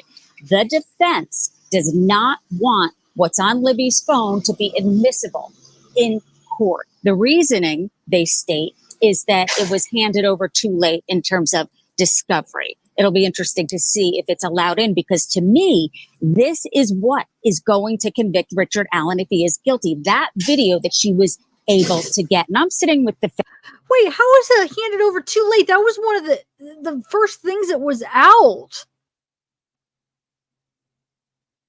That makes no sense. Are they saying like the rest of the video that wasn't public was handed over too late? Or the stuff that was out? I mean, that is a little bit ridiculous. I mean, of course they should be allowed to use it. Like, that's been out for us for years from the beginning. I'm a little bit confused about that. Are they saying, like, can somebody help me figure that out? Are they saying, like, the stuff that wasn't public? Because you know how there's a little bit more on there that they didn't release. Are they saying that is what was handed over too late? Or just the freaking, like, the main part that we saw? That's just silly to ask that. Come on. I mean, of course that's going to be in. I mean, I think that's ridiculous. The defense, I mean, they don't, of course they're going to let that in. I mean, you think Fran Gall is going to be like, nope. Yeah, right. Family members, Nancy, day one of the hearing. It's the first time I ever saw Richard Allen walk in person. And it was very eerie to see him sit down. He turns around, looks at me, Becky, Libby's grandmother, and Libby's grandmother's daughter, Tara, right in the eyes and just glares at us, and continued to do that throughout the hearing. And I was trying to get a read on him as I'm looking at him sitting there. And part of the evidence that Baldwin, the defense attorney, handed over to the judge had the crime scene photo on half of it. It's a split screen. He's waving it around. I'm sitting near the family. I could get a glimpse of the crime scene photos from the attorney. And I heard Tara say to Becky, close your eyes. It's that excruciating, but this is a necessary step before the trial. And I know that these families have been waiting a long time to be here, but very creepy throughout the hearing. Richard Allen turning around, staring me directly in the eyes. It doesn't move his gaze. It was something I've never seen before. How dare he turn around and look at you and the victims' families and just glare at you. And he's probably glaring at you because you're sitting with them. I mean, you know what? Chris McDonough, how many times in court, you're a veteran homicide investigator, have you been in court to testify? You got a murder, much less double murder of teen girls, allegedly sitting there. They usually won't even meet your eye. But to turn around and glare at you in open court, that's a whole nother level right there. Yeah, absolutely. And the fact that he allegedly is a child killer, that in of itself, it just gives you a little insight into potentially, what the victims were seeing themselves that day at his hands. And the fact that the weapons, there are two weapons here potentially. They found this round underneath one of the victims as well as a knife. What Doc Morgan was talking about earlier, the viciousness and the brutality of that personalization by using that type of weapon. Now you add that to children. I can understand why the defense does not want him in the Department of Corrections right now. They'd rather have him in a better spot, i.e. in the jail. Well, yes, Chris McDonough, because obviously he can't control himself. Okay, let me throw this out there. Who would be the best? You know what? Let me go to you, Joe Scott, and then I'll follow it up with Karen Stark. Joe Scott, you have been in court with a lot of killers, right? Because you're a death investigator. Have you ever been on the elevator? Let's just pretend in the courthouse. Somebody's standing right next to you, and they stare. Does anybody turn around and look you right in the eyes on the elevator? No, they don't. Has that ever happened to you? And if so, how did it make you feel? Well, it certainly, even someone like me that's seen the thing or two, it creeps me out, certainly. And the idea that the stone cold gaze, that he would sit there and stare at the family in particular, and Susan as well, but sit there, and this goes to another piece, Nancy. The idea, Chris had mentioned this round that was found at the scene. He has, in my estimation at least, this thread that runs through him of what I refer to as menacing. That weapon, the firearm, was used, I believe, as an instrument of menacing with these children. It's the idea of taking that firearm and moving that slide back to rack it like this.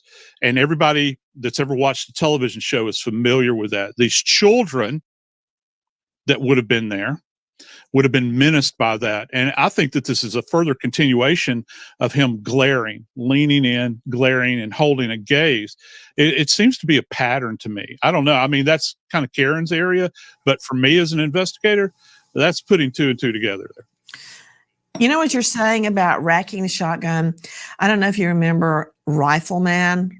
It's an old black and white show. I was just a little girl, and I remember my older brother, would have it on, Rifleman, and at some point he'd ratchet.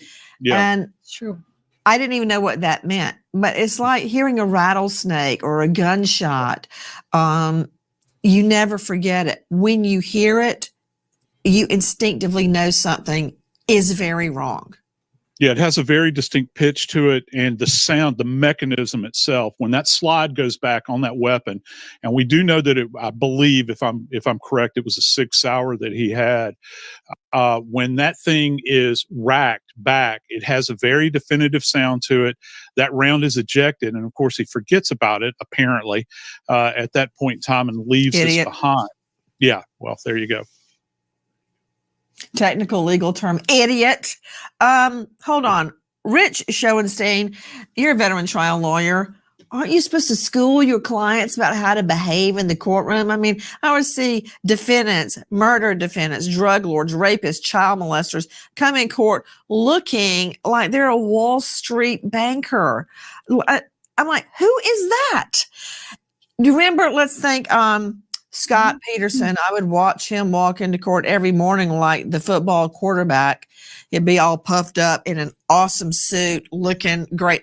I didn't think he looked great or handsome, but other people did. Who else? Ted Bundy. Menendez brothers. I'm hearing it in my ear. Yeah, the Menendez brothers come into courtroom looking like they're freshmen at Harvard. And they have their defense attorney picking lint off them and petting them in court. You know what? Stop. And Ted Bundy even looks charming in the courtroom. It's freaky, but their lawyers had them schooled. This idiot turns around and glares at the victim's grandma, and Susan, our Susan Hendricks, glares at her in the courtroom. Oh, I hope he does that to the jurors. I just hope. He has not been schooled, Schoenstein. No, not at all. And you're absolutely right. You got to teach your defendant how to act in court, because whether he testifies or not, well, maybe it's because they don't have a lot of time with him. He's been in that maximum security prison where if they are telling the truth about how they have no privacy, they were being recorded, just how it was. So maybe it's because they haven't been able to have the time with him that a normal attorneys would have with their defendant on a big case like that. Maybe it's because they haven't been able to have like those one-on-one meetings and enough of them. You know what I'm saying? I wonder if that's it. I don't know. It make it seem like, it was a big hindrance of him being in there and them trying to prepare for the trial. So I don't know. Maybe it could be that. But I wonder if for the trial, if they're going to get him some nice clothes to wear, or are they going to make him wear his prison uniform? You wouldn't think if he comes in his prison uniform during trial and doesn't have like a nice clothes on, then yeah, those attorneys are really not doing a good job, because he should have, like, they should get him some nice clothes to wear, because jury sees somebody in a prison uniform, they automatically, you just like biasly just look at them like a criminal. You know what I'm saying? It does. It's just something that's involuntary. Your mind does, I feel like. So I wonder, I hope they do. I do too. I think it does look a lot like him too. It does. And there's not that much audio of him talking, which somebody on one of the videos I watched, they said, wonder if he did that on purpose, or if they purposely made sure he didn't talk that much, because I have a couple of videos though where I did try to compare the voice, but it's really hard to tell. It doesn't sound like it's not him, but you can't tell if it is him, the voice, I mean. But yeah, I think physically, I feel like it does look like him. I mean, you can't say 100%, but it looks like this, just looks like it could be him. Yeah, I agree. But I don't know. We're never going to be able to, we won't be able to watch the trial ourselves. That's really making me upset. It's like, man, it makes me want to go there and go in person and watch it. But like, there's probably going to be so many people trying to get into that they're going to have to like do a lottery, or I don't know. How are they going to do that for the trial? Have they discussed that? Like, because there's going to be a lot of people, especially if they're not going to televise it. There's going to be so many people wanting to go in, right? So I wonder if it's just going to be like first come, first serve type thing, or does anybody know? Yeah, supposedly there is more of the video. I don't know if there's any more. I think there's more audio to it. I feel like she probably has it in her pocket. I don't know. I'm not sure. But yeah, they say there's more. I just don't know how much more. I don't think there's a ton more. But this guy's not testifying, so forget about that. He's going to be watched every second he's in that courtroom. The jury's going to have their eyes on him. They're going to see how they act. And the bottom line, Nancy, is if they think he's creepy, if he acts creepy, he's in big trouble, because this is the creepiest crime imaginable, killing 2 young girls in the middle of the woods. And if the jury sees him and thinks he's a creep, it's going to be so much easier for them to convict him. And if I was this guy's lawyer, I would be working with him on that extensively. Hey, and what about O.J. Simpson? May he rot in hell. He would sit there and doodle the whole time. Hey, Karen Stark, this is a visceral thing. How you don't stare at somebody on the elevator. You ever been in a restaurant and you look over and somebody's just staring at you? So you don't look back. And then when you do look back, they're still staring at you. There's something weird and awkward about that. Did you hear what Schoenstein just said? He's a veteran trial lawyer, and he's right. How do you hide your creepy in court? This guy can't hide his creepy. He's going to have to look down and write notes like Simpson wrote, I did it. And, whatever he was doing over there. And also, I love her. Karen Stark, while I've got you, it's visceral. Oh my God, I love her. Just like, why is that cracking me up when she's talking about Simpson, O.J. Simpson? Oh my God, I did it. May he rot in hell. Anyway, yeah, I mean, he's definitely, but see, I don't know if he's gonna be able to hide it. I mean, that's just like, I feel like he's just more, even like if like watching old videos, there's not that many, but we went on his Facebook and his wife had some videos up there. I mean, he's just like he seems like more probably quiet introvert, just kind of odd demeanor. So I mean, I don't think you're gonna be able to hide it, but please tell him not to go and stare at the families. Like, that's a no. Like, I can't even believe he did that. Good thing the jury didn't see him do that. You know what I'm saying? To him turn around and glare at the family. Yeah, they better have a talk with him, because that will not look good to the jury. Oh, well, yeah, of course. I think even he admitted it, right? If I did it, oh my God, yeah, he's dead. OJ, I can't even, that's crazy. Remember, we've been told when you're going to go feed an animal at the zoo or in various encounters, you don't look them in the eye because they perceive that as a sign of aggression. Okay. I'm just speaking frankly and plainly to you as if I would tell a jury. I'm sure there's all sorts of, what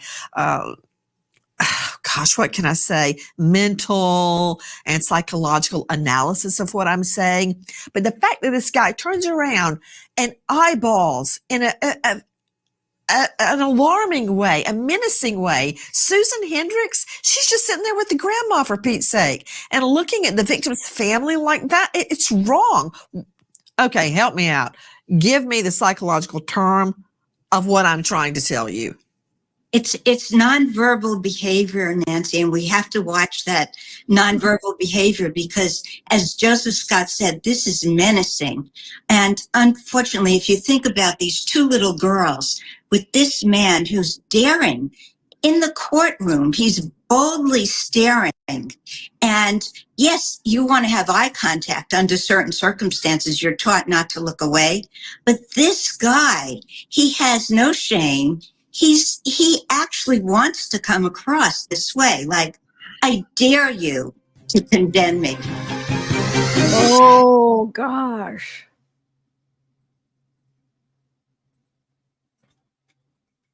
Us on our mission to find missing people, especially children, to solve unsolved homicides. If you're on the go, catch us on your favorite podcast app where you can get all of our content where we, in our own way, seek justice.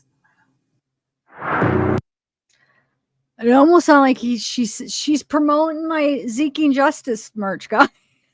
She just said Zeking Justice. I'm just joking.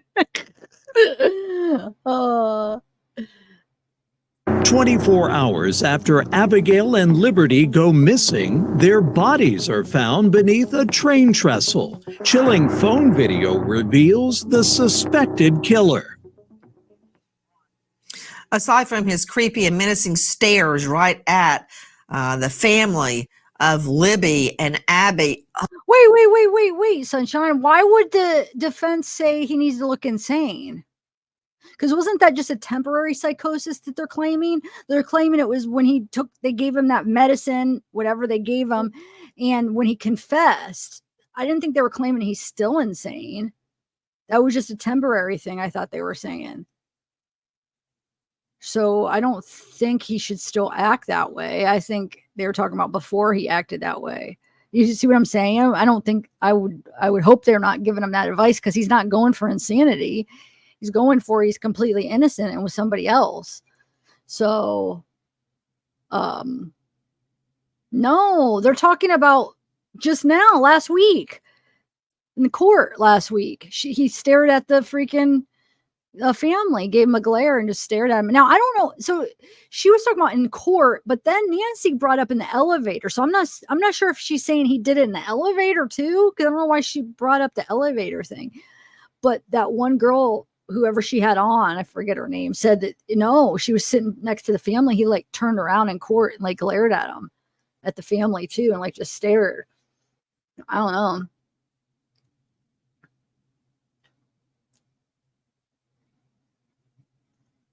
Oh, when I think about them, they're just two little teen girls. And from what we hear, there may be evidence that this 13 and 14-year-old little girl were actually mutilated. Mutilated. By who? According to prosecutors, the local pharmacy tech. I mean, how many times do you think he saw them come in and out of the pharmacy? And then the bullet that was cycled through the gun. You heard Joe Scott describing racking the gun.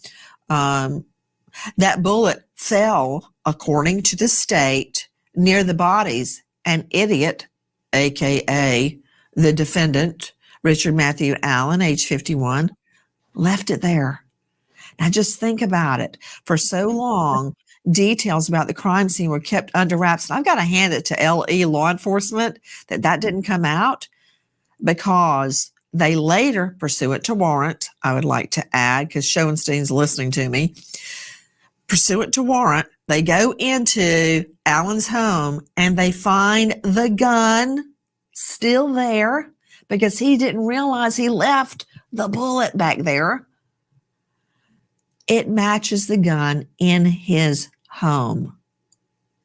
That ballistics evidence is so powerful if what we're being told is the evidence is actually true. So much happening in the courtroom. So much. Guys, listen to this.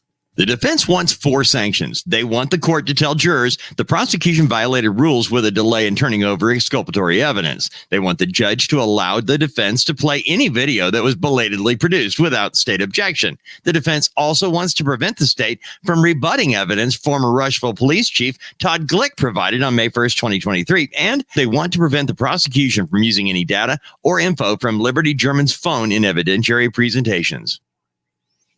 My stars, what else do they want? A shopping spree at Nordstrom's?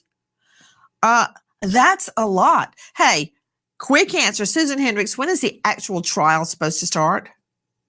It's set for October, Nancy, but as you know, it's been postponed and delayed several times, possibly another tactic. But it felt to me like it's going to go forward in October. We'll see. So let me get this. They're whining that they've gotten exculpatory evidence too late. It's the end of July, August, September, October, 3 months.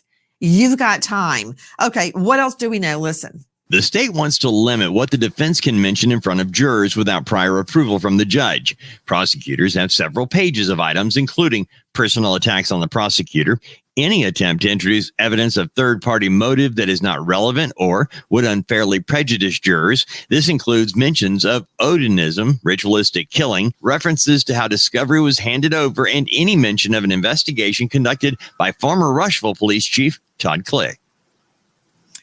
Odinism. Okay, I think the state is making a horrible mistake right now, trying to suppress the defense theory. An Odinist killed the girls. What am I talking about? Listen. Court documents allege that Abby Williams and Liberty German were ritualistically sacrificed by members of a pagan Norse religion called Odinism. The defense writes the bodies of both victims had tree branches placed on them in specific patterns, and one had small sticks in her hair to resemble horns or antlers. Odinists are said to be enamored with Viking culture. Okay, I just wanted to pause a moment and let that sink in. That Odinists obsessed with Viking culture somehow infiltrated this small, very sparsely populated area. The Odinists infiltrated and then made 2 human sacrifices to the Norse god Odin. Why in the world, Rich Schoenstein, would the state want to keep that out? I would be fighting for the defense to please make that argument. I agree with you, Nancy, and forget about how ridiculous for a minute the argument is. When the defense stands up there and says somebody else did it, they're taking on a burden of proof that they don't need to take on. The defense has no burden of proof. They just have to challenge the sufficiency of the proof and reasonable doubt. But if they make this a binary choice between either Richard Allen did it or Odinists did it, I don't see how that's going to help them at all. I think that is biting off a burden that they don't need to assume going into this trial. Well, there's more. They're connecting Odinism, the worship of the Norse gods, to something much more nefarious. Listen. Deciding what information the jury can be told at trial. That is the purpose of hearings this week in the Delphi murders case. In earlier court filings, prosecutors requested the court bar the defense from bringing up certain terms from past arguments, like the Odinism theory. The defense argues the murders of Abby Williams and Libby German were ritualistic and done by Odinists, not Richard Allen. Odinists practice an ancient Nordic religion worshiping Norse gods such as Odin and Thor, and some claim it's common among white supremacist prison gang members in Indiana. The defense uses the Odinism theory to point to other possible suspects. And there we have it. The defense is using some hybrid argument of the sod defense. Some other dude did it. They're claiming it's kind of a mixture between the Viking worshipers, the Odinists, and white supremacists. So I guess you put that all into the blender, and boom, out comes your killer. Is that actually what they're saying, Susan Hendricks? Odinists kind of mixed with white supremacists, and that's going to conjure up this evil specter to the jury? Are they really saying that? Absolutely. And well said, Nancy. It feels like they are looking for, obviously, some sort of reasonable doubt. Pick and choose as you will, depending on how the judge rules. What I think is most damaging is that Richard Allen put himself on the bridge. This was a day before what was on Libby's phone was released. So he goes up to an officer that he knows, Dan Doolin, in a parking lot of a grocery store and says, hey, I was down there at this particular time. I didn't really see much. Fast forward to almost 6 years later, more than 6 years. And allegedly, we don't know the details of exactly what led to Richard Allen, but supposedly they went back through the files and found that guy that put himself on the bridge a day later. After the murders, Libby's cell phone evidence came out. I think if that came out earlier, he wouldn't have gone up to Dan Doolin and said, hey, I was there. Oh, dang it. Who murdered Abigail and Liberty? A suspect is caught on video with his menacing instructions. Down the hill. From trying to suppress cell phone data, I assume that's cell phone from the little girl victims themselves, or maybe it's cell phone data from the defendant, Richard Allen. From that to suppressing alleged statements, confessions, to the shrink, to his wife, and in front of jailhouse guards and inmates, good luck with that, to claims of not only some other dude did it, that being Viking worshipers, but also now the defense is roping in a white nationalist group. Listen. Attorneys for the suspect, Richard Allen, filed documents saying that their client is innocent and that members of a white nationalist group are the ones responsible for killing the teenagers as part of a, quote, ritualistic sacrifice. The defense said the group had a motive because the girl's parents was dating a person of another race. Attorneys also requested the immediate transfer of Allen from the facility where he was being held. They say members of the white nationalist group apparently work there and are threatening his life. Okay, so Allen is claiming the Odinists did it, the Viking worshipers, and that somebody whose name is a mystery belonging to a white nationalist group, don't know which one, was angry because somebody related to the victims was dating somebody of a different race, and they were that angry, instead of taking it out on the somebody's dating, they decided to kill and mutilate two little girls. That's the defense theory. Okay, please go with that, Richard Allen. Please, I beg you, argue that at trial. Nothing could make me happier. And I see Richard Schoenstein basically gnashing his teeth and twisting his tail right now, because that is doom for the defense. Yeah, I mean, it's a really tough sell because the theory doesn't fly just when it comes out of their mouth. First of all, is it Odinists or is it white nationalists? Is it a ritual or is it because somebody was dating the wrong person? I mean, they've got to pick a theory and stick with it if they're going to go down that road. So that's a problem. I haven't seen that they have sufficient evidence to put this forward. So I'm not really convinced they're going to go down this road at trial. What they're doing now, I think, Nancy, is they're trying to keep all of that available to them at trial. They're trying to limit what the prosecution can use. But I think we have to wait for the trial itself to see what they really argue. If they do go down that road, I think they're making a big mistake. Okay, their zany defense theories aside, let's talk about some hard evidence. This is what the defense better be worried about. Listen. Police searched Allen's home and seized a handgun, which investigators believe Allen used in the crime, and matches an unspent bullet found next to the girls' bodies.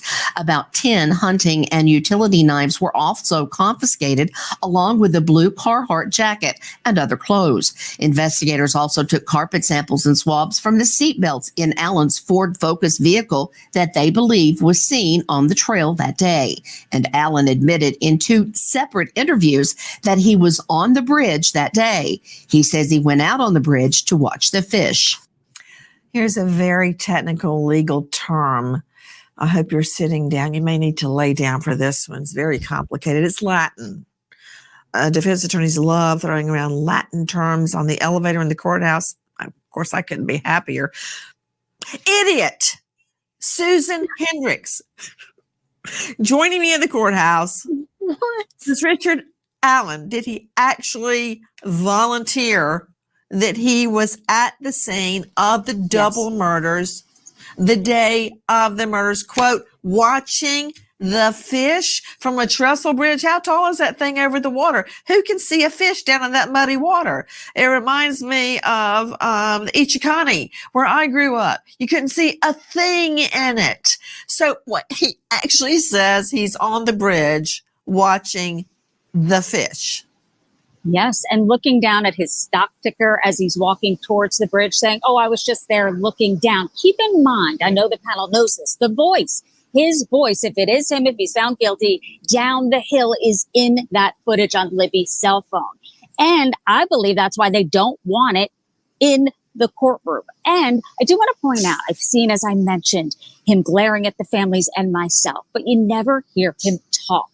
And I believe maybe that's by design, because his voice is on that cell phone. Will they want to compare that, even if he doesn't testify? I mean, I didn't even hear a whisper to his attorneys, and I was staring at him the entire time to notice how he was reacting, because he saw the crime scene photos. They were put down right across from him, and I saw him push it away and glance down for a minute.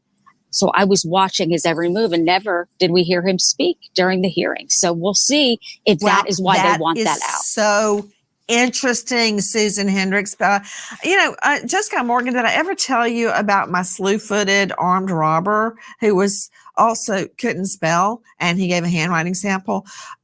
He could not help misspelling things, just like he did the bank note, the bank robbery note. Don't touch the LRAM. This is a Roby. Did the same thing in his handwriting sample, but he was also duck-footed, slew-footed. And when he walked up like that to the witness stand, all 12 jurors were hanging over the jury rail. Some things you just can't hide. I think Susan Hendricks is right. They don't want him speaking in the courtroom because it's going to match to down the hill. And not only that, the voice and the mode of walking. I think we have a video of the alleged perp, actually walking forward. If he is caught walking in the courtroom and there is anything at all unusual or identifiable in his gait, the prosecutor is going to seize on that. Yeah, they will. And as you well know, one of the things that we look for in forensics, people are compelled to give exemplars of their writing. I really wonder, Nancy, can he be compelled to give a voice exemplar relative to the statement that is being made that has been recorded? And if so, have they done a voice comparison relative to that? While they have him here, did they get a warrant to compare his voice, to do a voice analysis on him, and also his gait? I think that's going to play just got. We're showing the video right now. You're talking about his gait, and you know what else? He's not looking down at his cell phone. I wonder if they've done a forensics exam of his cell phone to determine if he was really looking at the stock market ticker. Like, anybody can see that on a cell phone? I can't read a darn thing on there. How can he read that little ticker at the bottom of the screen? He's not looking at his phone. That's a lie. We can see his gait. Does he walk like that in the courtroom? Susan Hendricks pointed out they're not letting him speak because it may match down the hill, the girls caught on their phone. And I've just been advised by my producer here in the studio, Jackie, that bridge is 63 feet tall. Not really conducive to fish watching is it?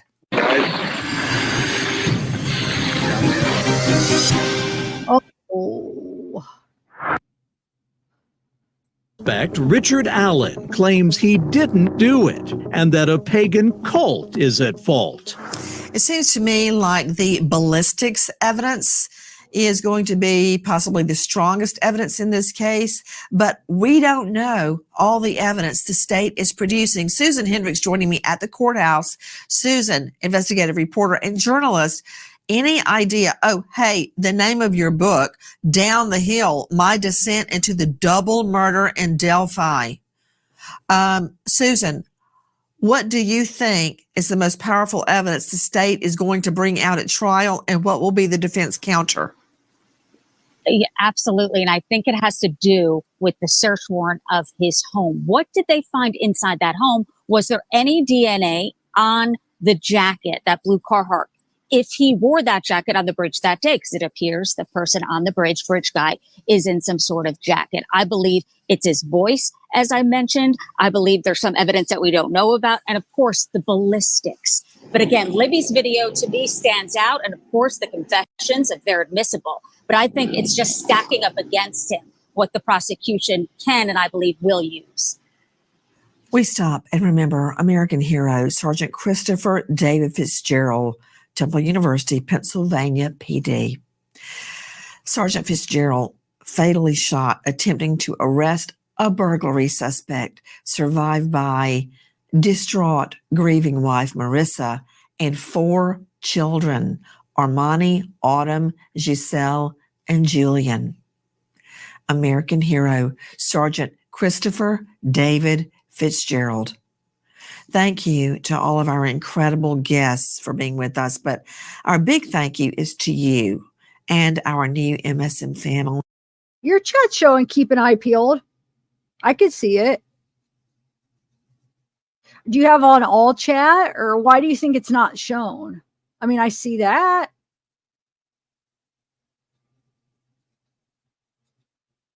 Huh. I mean, I haven't seen now. Before that, I don't see one, but nobody's removing yours. So, is YouTube's been removing my freaking chat so much. They remove like half of my messages. I haven't chatted much today, but it will be like something, not even anything, and then it's like, oh, it rejected your message. But do you get that message just being rejected? I mean, because we could see that chat. Yeah, turn it off and back on, maybe. Anyway, yeah, so I'm still in the same boat with this. I still feel the same way. I have no freaking idea. I think he is Bridge Guy. And I don't know if you guys catch the last time I talked about Delphi, I said the same thing. I think he is Bridge Guy, but do we know Bridge Guy for sure is the guy that we're looking for? You know, I mean, we see the video and then we just hear the audio, but we don't see the video with him coming that he is the audio. I mean, they tell us he is the audio. So could there be more than one person involved? Could that be Richard and somebody else be the murderer? I don't know, but I do think he looks so similar to Bridge Guy. I think the voice isn't that off, like the little amount we have of Richard's voice, but I know it's hard because the audio is not that good that we have. But I do think that he does look like he could match Bridge Guy, in my opinion. He has that same outfit that he was wearing. You know what I'm saying? It's like, dang it. To me, he does look like Bridge Guy, but I'm open. I want to see the evidence. And even with that being said, if all they present is that bullet, I don't think I'd be able to say guilty with just that evidence. I would need like DNA to match somewhere, or some kind of connection that he has with the girls, like him talking to the girls. Something. The murder weapon, I don't know. But that bullet's just not with how corrupt Carroll County is. That bullet would be one of the easiest things to plant, you know, like how many years after, and then they get that warrant when we didn't hear anything about no bullet being there until they decide to go after Richard. And then how easy would it be to grab 2 bullets from his gun? You know what I'm saying? Eject one through.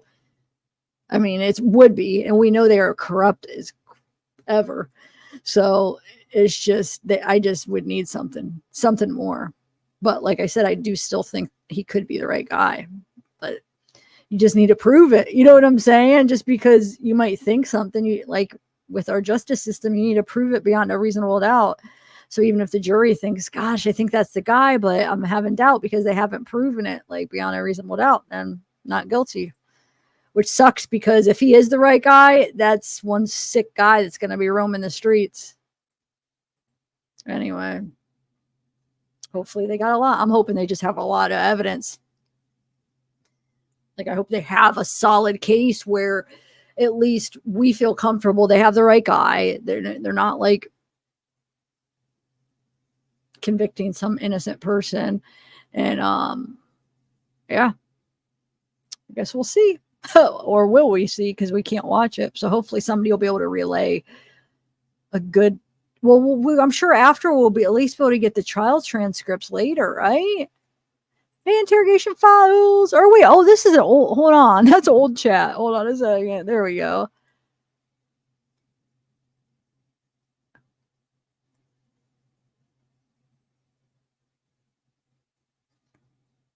Oh, wait, what? Behind the scenes, you should contact her about my email. Okay. Why don't you just email me, Duck and Felonies? Email me what you're talking about.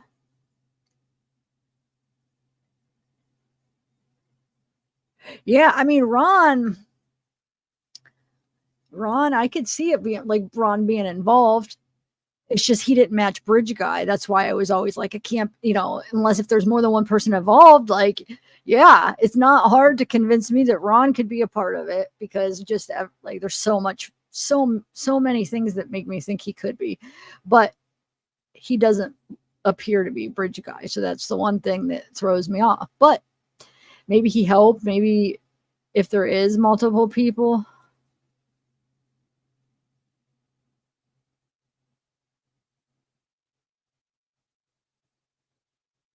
I just wonder how strong these guys' alibis, because they said Brad had an alibi. What was his alibi again? So Patrick was supposedly home. Brad was where? Hold on. Was Brad just home too? I mean, where was his alibi? Hold on a second. I can't remember right now. Remind me where Brad's alibi would be.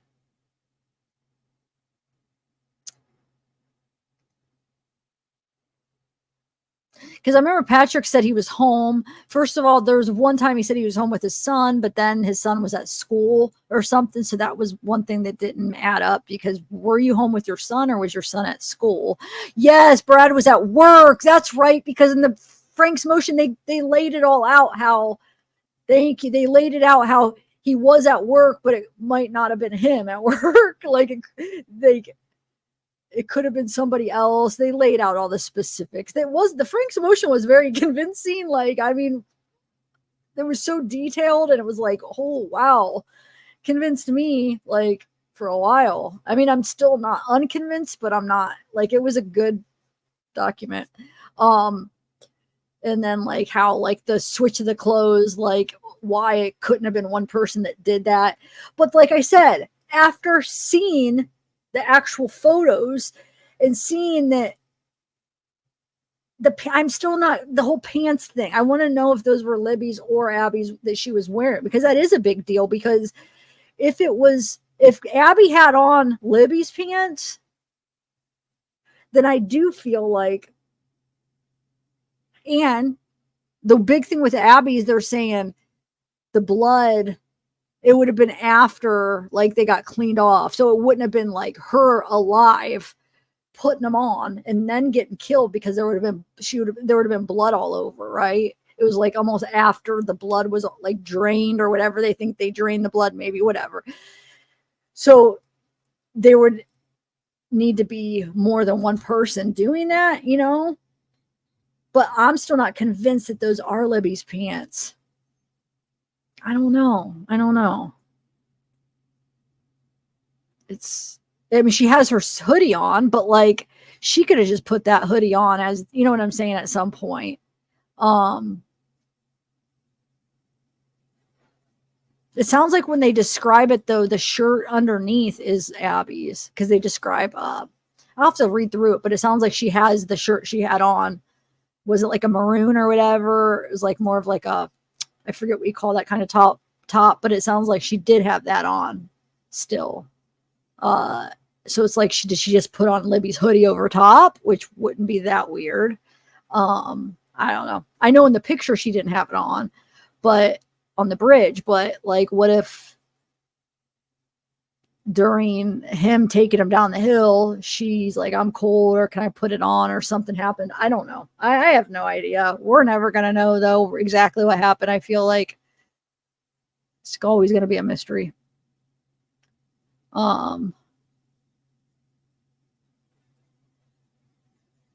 Yeah, it was weird. They said that. But like they said from the picture, and then I saw the picture, and the picture, I mean, yeah, you couldn't see, but also it's like it wasn't that, because you couldn't see like behind her. Like, so if she died, she was on her back, let's say, and the blood could have dripped behind her too. I don't know. There's so many little details that still, I don't know. I really don't.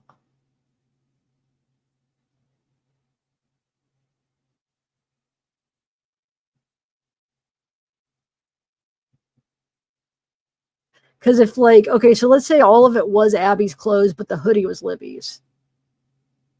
I don't, Abby could have put it on while they were going down the hill or whatever. Or if people think it was the murderer put him on, he would have only had to put on a hoodie on her, right? So if it wasn't her pants, but. And then it's like, why was Libby done differently than Abby? Is there some difference? Was it because Libby just put up a big fight, or was it personal with Libby and Abby was just kind of collateral damage? You know what I'm saying? And it was something to do with Libby. That was the main target, because she was the one that the clothes were off, and it seemed like, I don't know, it just seemed different with her.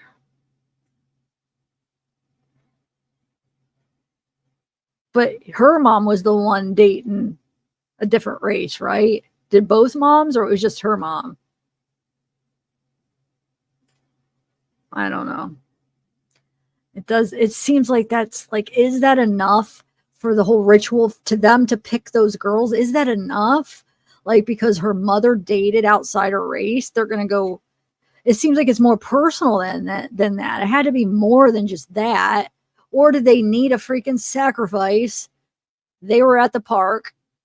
They had to give a reason why it was okay to sacrifice them. And it was like, okay, well, her mom dates outside the race. Or is it something like that? I don't know. It's weird. All right, guys, I'm going to go.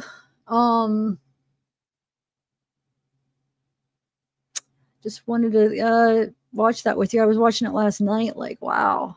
That's coming in October, which, guess who else's trial is in October? Sarah Boone's. So I don't know. They keep saying October, but what is the date that they're projecting for the Delphi? What date in October? Does anybody know? Because Sarah Boone's is supposed to start October 7th. I really want to cover that. Well, I guess with Delphi, if they can't live stream it, never mind. We can't watch it anyway, right?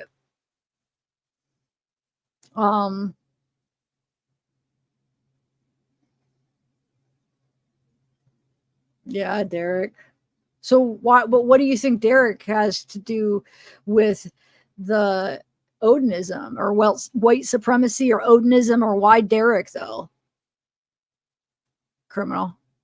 I know there's a lot of theories with Derek that has nothing to do with the Odinism, why he could be the target, or his kid could be the target. You know what I'm saying? But like the Odinism thing with him, what's the connection there? Yeah, but a snitch did have to do with Brad and Patrick Westfall and stuff, or no? because that's a whole different theory then. Like the snitch theory, that's like could be other people, right? Or are you saying that snitched on Patrick or Brad or somebody? And if that's the case, then it's about snitching. It's not about the ritual, right? That's what I'm saying. There's too many, like, which one do you really believe in then, you know? So you just feel so strongly that it's not Richard that you're able to like latch on to a bunch of different theories, or you feel so strongly about the ritualistic one. You know what I'm saying? I don't know.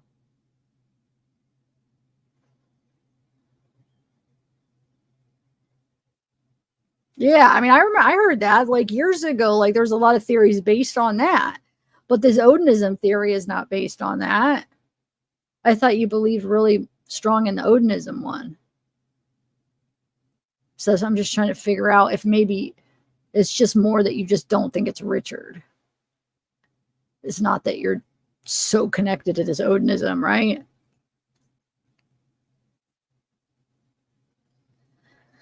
All right, guys. Well, I'll keep you updated if there's anything else. Let me know. Email me if there's anything with this. And I do want it. My next live will probably be the NK. Continue the NK. I still have those, you know, the Ezra's cases I got to get into. But like, hopefully that maybe tomorrow or the next day I want to do continue watching the NK interviews, and we'll do our Watts. We'll slowly make our way through the Watts case again. Maybe I'll try to do once a week on the Watts. But all right, bye guys. I know that's what I used to think, Megan. That's why I always said there's more than one person, because there's no way one of them would run. But there could be. So he has a gun, right? So I mean, he could have promised, I'm not going to hurt you. Just listen to me. And they probably would have. Plus, one wouldn't have wanted to leave the other. So one wouldn't have just taken off, leaving the other. You know what I'm saying? So like, I do understand that, because I've said that for a while. Like, no, I think there's more than one person, because how could he control two? But then I had people, you know, telling me some of these ideas, like, okay, first of all, he had a gun. We know that. Second of all, one wouldn't have left the other. So, I mean, there is some reasons why they wouldn't have, you know? But I still do think because of other reasons that there could be more than one person. And that too, I mean, that's a part of it, but I do think he could have possibly controlled him with a gun. Because, you know, you see that all the time when, like, you hear that all the time. Like, hey, you know, they promise, I'm not going to hurt you. Just listen to me. You know, and they have a gun. If you listen, I'm not going to hurt you. And then they're lying, you know. So they just, like, go along with it thinking, okay, if we want to survive, let's just do what he says. And then in the end, yeah. All right, guys. Hey, Geraldine. All right, I'm going to go. Good night, everybody. Alan, it's nice to see you again, though. Are you only covering this case or covering? Because I don't think I've seen you since my last Delphi video. Thanks, Criminal Network. It was nice chatting with you. Alan, Geraldine, hey Wyatt, Dark Sea, thanks for coming in. Sweet Dudley, always a pleasure. Everybody, Sarah, I will see you in a little bit, hopefully. I'm gonna go freaking call your internet. We gotta get it fixed. Susan, Beth, Kim, Melanie, thanks guys. Whistle, what is that? Whistle and? Wait, without and? I don't know how to say it. Without. Librarian. Hopscotch. Sunshine on my shoulder. Megan Bessenbacher. Chrissy. Who else do we got? I keep seeing the same names as I'm scrolling down. So we got Beth. We got same names. Where's the new name? Direwolf. That always reminds me of a Grateful Dead song. Duck and Felonies. Jamie, hello. Who else? Who else? Keeping eyes peeled. Did you get it figured out? Hey, Looker Laura. Wyatt. All right, guys, I'm going to go. Looker Laura. Rob Dobe. I keep waiting for a new name to pop up to say hi to. All right, I got a hot date with my girl. Hey, Dragonfly, Liberty NA. Whoa. What was that? That just a network error? Oh, no, I don't want that. All right, I'm going to go by you guys. Wait, why is that network error? Hold on a second. I just pushed OK. I didn't mean to push OK. All right, but whoa.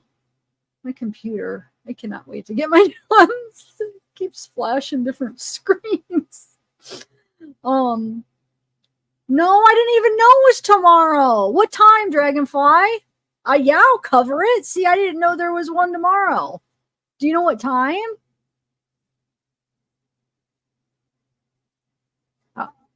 Yeah, I want to. Pretrial hearing. Tell me what time real quick. Or I guess I could look it up. All